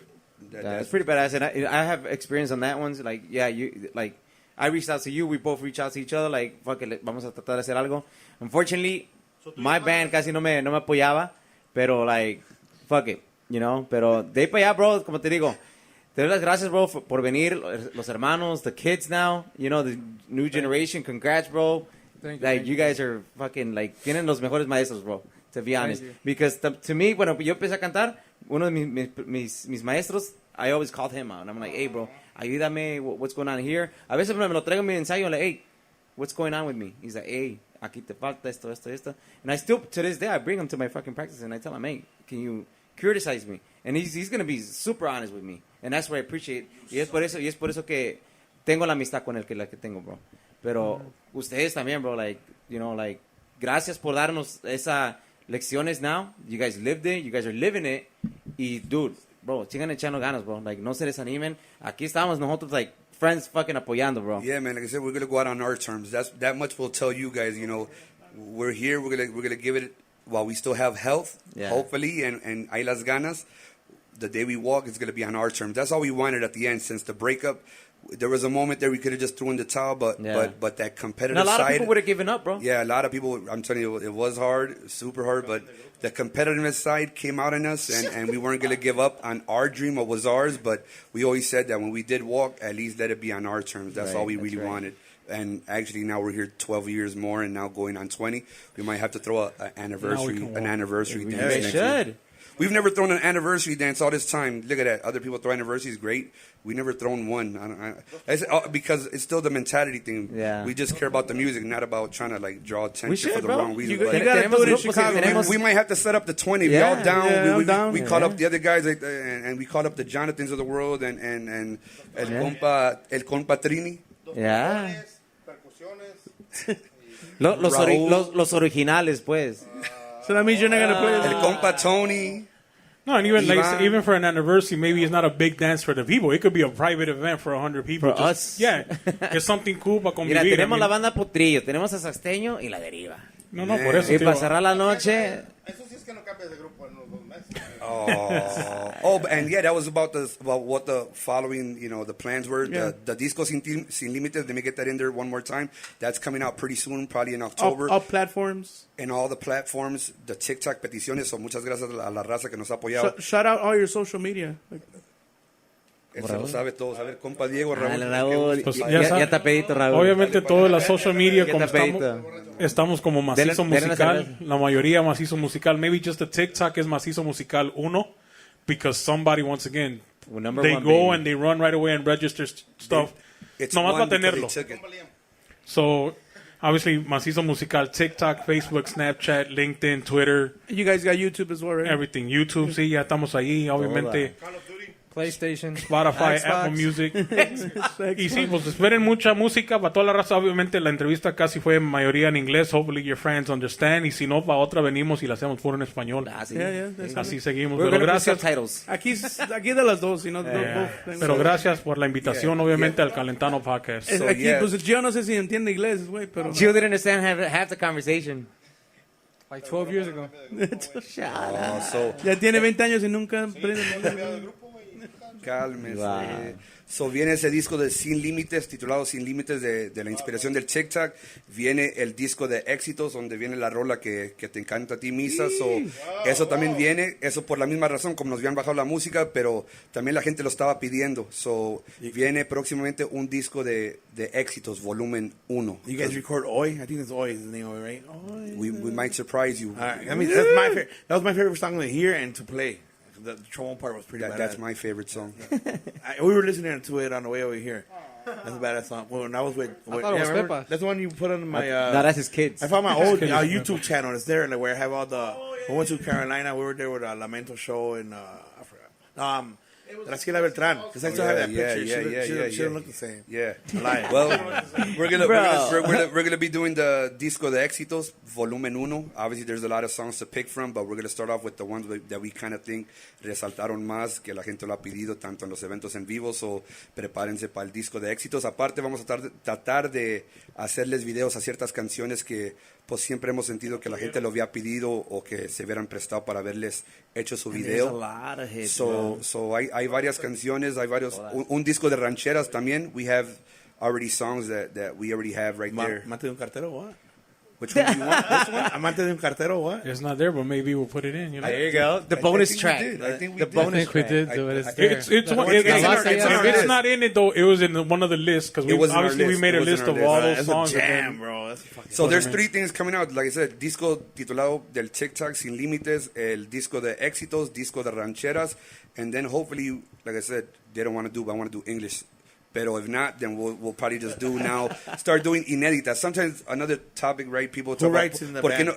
no? He writes his own songs too, and we've had covers and originales. But the funny thing about the people also que a veces no sabes, it's easy to say, pues toquen originales si quieren pegar. It was kind of like the industry, right? Like with the radio that we used to say, well, hell, if it goes on deaf ears and you write all these songs and nobody hears them, then it's kind of like a waste anyway. If you knew you were going to get played on the radio, I'll be writing anything. I don't care if it sounds good or not. You'll be more motivated to write them. But we want to do that too. We want to do a CD with now originals and probably try to do that next year. So we already have for sure 3 things that are already almost 90% finished. Like I said, Sin Límites, Éxitos, and Rancheras. That should be coming out Fire. as soon as possible. Fire, bro. And if we leave something out, like I said, just send us a direct text message. Hey, man, try to add this one in there. So, manda ese texto de una vez. Yeah, de una vez voy a hacer una petición por ahí. No, but thank you guys, man. Thank you to all you guys for stopping by. You know, for being in the podcast. You know, I know we're not the biggest, but thank you guys for giving us that opportunity to talk with you guys, chat it up. Like I said in the beginning, it wasn't gonna be like a formal, like, you know, interview. It was like more be una plática entre compas. You know, like how we always do it when we did it in the van. You know, when we're doing it, you know, we're in the hotels, just chilling, drinking a couple of beers and just bullshitting, you know, talking entre nosotros. But thank you guys for everything. Thank you for los éxitos y que vengan muchos más, man. Hell Thank yeah, you guys bro. for stopping Hell by, yeah. and we wish you guys nothing but the best, man, and keep on doing your thing, bro. Well, if you keep telling your kid to play pepas, we'll be here for a while. We need those views. Yeah, same Miso. thing, guys. Thanks for coming, man. Thanks for accepting. Y ya pues vino la comida tarde, se la acabó toda Gio. Las wings, güey. Nomás me comí una, güey. But yeah, I appreciate it, and I can't wait for the CD de éxitos, man. That's Yeah, that's gonna be badass, man. Badass, That's so. gonna be fucking beautiful. ¿No? Like, recordar los pinches viejos los viejos tiempos cuando andamos ahí. Los viejos tiempos. Desde la pandemia, yo creo que todos la melancolía. Hey. So those moments are coming back. You know, we also, you know, probably for me, I don't know how my brothers feel, but one final goal, if it were to end, who knows when that would be, but I kind of would want to step in Mexico because, like I said, we gave it up. We didn't like lose our spot or we fell off. We left feeling like we were number one and we gave that up. We had the balls to give that up. Not many people would have done that. You would have probably sucked at them and say, man, ain't no way I'm going to trade this. I'm going to fuck it. Just let them keep sticking it to me to keep feeling the sensation that we all want to feel. We want to see packed houses, right? That's what you want. But we were willing to give that up. But I would like to go back and step foot. You think that's like closer to the plan? That's closure. Oh, that's always been the plan. Thank God they always call me. Right. It's just the circumstances are just not for You can fire him all the time, anytime, bro. He's holding Like, us back. like, He's bro, holding us bro, back. Like, Yeah, pero You've been holding us back. Es que aquí en Estados Unidos pagan en dólares y ya son pesos, güey. No, Yeah, la like you verdad, said, no estamos obviously- interesados, la verdad. We were willing to give up the fame for the principle of things. yeah. yeah, man. Just the And way you're it still has standing to be. for it, bro. You're still yeah, standing and for it, that's man. the same thing why we're still here, because we stand for it. And like I say, it's going to be on our terms, hopefully, because one day we're still going to have to leave it. Right. But it will feel worse if it's because they forced us out. You know? Right. So and that'll be closure. I Yeah. think that's like for me, it'll be closure when I step foot. And like, who would have thought? Right, the timing is probably looking Damn. even So, better so, because so my the day kids that are I here. see you in Mexico, It could be the end. it could be the end. Maybe. Fuck, man, don't say that. I mean, I have my kids here, so now that they're here, who would have thought that would have been the extra plus to this story? If they stepped foot in Mexico with you, then look at that. Look at like the whole full Damn. circle came true. We were able to hold off as long as we to live a could. dream now. Hell yeah. I mean, but yeah, that's like I need that closure. As crazy as it sounds, like I need to what part of retire Mexico? on my terms. What part of Mexico would it Well, DF, like I mean Texcoco, because I remember we sold out like numbers like 30,000 there. I don't even know. I remember those type of events, and obviously from a just emotional standpoint, it got to be Durango, obviously, because they saw us home. That's home, and just the feeling of Mexico Right. fans, they're just different. It's another level. It's just I different. never Maybe played in one Mexico, north, bro, one pero south. That's one of my dreams, like tocar en Mexico. Like I'm not a big ass artist, but like just it feels different. like he said about the people here now feel a type of way that they can come up to you all crazy because they can afford you. Right. In Mexico, están dejando de comer maybe that day Es más humilde. to go see you. Yeah. So if they really go see you, it's because they really like what you do. Yeah, they mess with you. So they se entregan, cantan, gritan. I mean, todo el show, they're looking at you. Aquí un baile, like you say, a few. Todos andan en su mundo pisteando. Hey. And that's fine, but On social media. Otro rollo. Yeah, but, yeah, it would have to be those two places. One north, one south. Obviously, Damn. Durango has to be the cajon. And then I would have to pick go a on that spot. tour to Pick record. a spot in the south. Hey, you guys could all come along. For real. Even that part, you say, Roadies. like You say, guys to go, need somebody to set up your stuff. like he says, to go record even that part. De tanto que hicimos, other than the videos that are on YouTube, unfortunately, we don't have a lot of footage because we were up and down que Yeah. ni para grabar pudimos tiempo. Bro, yo soy de las personas que le pedía a Raúl prestado los videos cuando llegaban. I'm like, hey, Raúl, can I borrow your VHS? ¿Te acuerdas? Yeah. I'm like, bro, los voy a hacer en DVDs, but I never got to it. And then he's like, where are my VHS? I was like, ven por ellos. I got them right here, but I watch them all the fucking time. I watch them all the time, and it's fucking badass. It's like it's cool. bailes llenos. It's cool. I feel good. I mean, feel happy. And let me touch one subject that I just came to my head that I didn't bring full closure on the previous podcast that we were on. But when they asked me about the Duranguense Fest, how do we feel about that? Mm-hmm. I want to clarify that, and I want to say. One, when they asked me if I was bothered by the fact that we're not on it or what's going on behind closed doors, well, I answered by saying what I'm going to say again. We're not bothered one bit by it. We wish them all the best. Right. But that comes from a standpoint to clarify that, you know what, we do recognize also what the work that you've done. We just sometimes get upset that it has this sensation like you're acting like you're seeing right through us. Like, hold on, we didn't hold it down too. We feel good about them because all of them that are in the paquetes, we know that they put in work too. Yeah. So to see that this moment comes again and there's a Duranguense Fest to even come to, cool. It's pretty badass. And you deserve it. Yeah. We see it like that. That's what I told a couple of the fellas when we were out in Vegas. Yeah. And I'm happy for y'all because you held it down, whether it's Lamento Show, Alacranes, Montes, Capaz, Atardeceres en el Lamento Show and all of them who were in it. Like I said, at least, you have to remember, there was once thousands of group in this Duranguense style. Y ya todos desaparecieron or otros flipped or whatever. These guys todos se hicieron norteño con sax. Whatever they did, if we go further, but they held it down. So I give my fellow colleagues minimum that much credit. Bro. I give them that because I can recognize that. That would be foolish of me to act like they didn't do what they did. Todos also. aportaron su granito de arena. So pa adelante, if we're left out for whatever reason or business reason that is, pa adelante. But we just said, but don't act like we ain't here. We didn't put in our work. Right. Just give us our fair share of respect. If ever anybody decides to mention, hey, who was who in this time or who was what, hey, we were here. We were here. Yeah. Whether you like it or not, you know who we are. You know who we are. Hell yeah, and maybe sometimes that's the ultimate sign of respect. Maybe every time you're trying to make it a point not to bring us up, there you go. Thank you. Maybe since you're doing it with intention. Yeah. Then I feel like to me quiet is like thank you, or either be intimidation or we can go further. Like no, we don't want to brand or bring up the name. Right. Some people do that intentionally. I'm not gonna shout out the name like they say because then you're gonna draw attention. Well, if you're doing it intentionally, then thank you. Yeah. Thank you. Then maybe you're showing me respect, but in a different fashion. But we're not afraid. Like we give you all your due. You deserve that. Yeah. There's something to come back to. So just to be clear, we're not hating on that. All the best to them. You only control what you can control, and what we control is ourselves and our audience. Whoever follows us, keep following us. We're going to keep giving you the best. That's why we're Mazizo. Damn, hell yeah. Palabras fuertes, señoras y señores. Raúl, yo no te voy a dejar ir sin que me cantes mi canción favorita. A ver. Ahí voy, siempre te traigo a la casa a cantar. After the podcast. Pero que le haga segunda FAO. No. La de Te vi con él. Oh, man, you want a side story on that? If you got one last minute? A ver, vámonos. Te vi, that pisses me off, that story, because I also told Pedro, I had that song like a year and a half before. We went into the studio, I told Pedro, I have this song called Para que seas feliz. I want to do this little hip-hop blend, fusion, balada. Fucking saucy, man. And he told me, this ain't going to work, man. This ain't going to work. The radios ain't going to play this. It's just not going to get in, man. Mejor búsquese otras canciones. So I fixed it up on my own on the side. I went with my friend Manny. Shout out to Manny because we worked on it también que estuvo aquí en el programa. Yeah, so so Pedro went against that Para que seas feliz song, and later on, I'm not saying it in a bad way, so not get it twisted. Alacranes had done Por tu Amor, and then I guess they told Pedro we have this other idea to do it with the guitar badly. We're gonna do Por tu Amor now. Right. Por tu Amor, you know? Hey.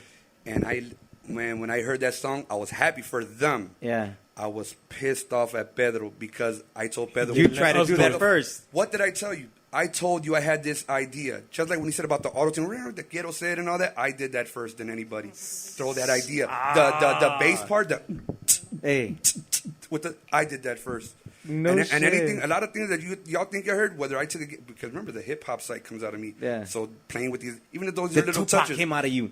the guitar on these songs like Si Supieras and all that comes because I like Journey, a band called Journey in English. So these little touches of little things come from hearing a blend of all types of music, and I like to believe, well, I implemented it first. Yeah. And when other musicians implement it too and do good and do with the song, that's great. That's music. I love that. But as far as Para que seas feliz, my man, I did that song first, man. I did that song first. And even to this day, if that song would have got played, bro, that would have took us to even another level. That CD alone, to me, is pretty damn good. Variation.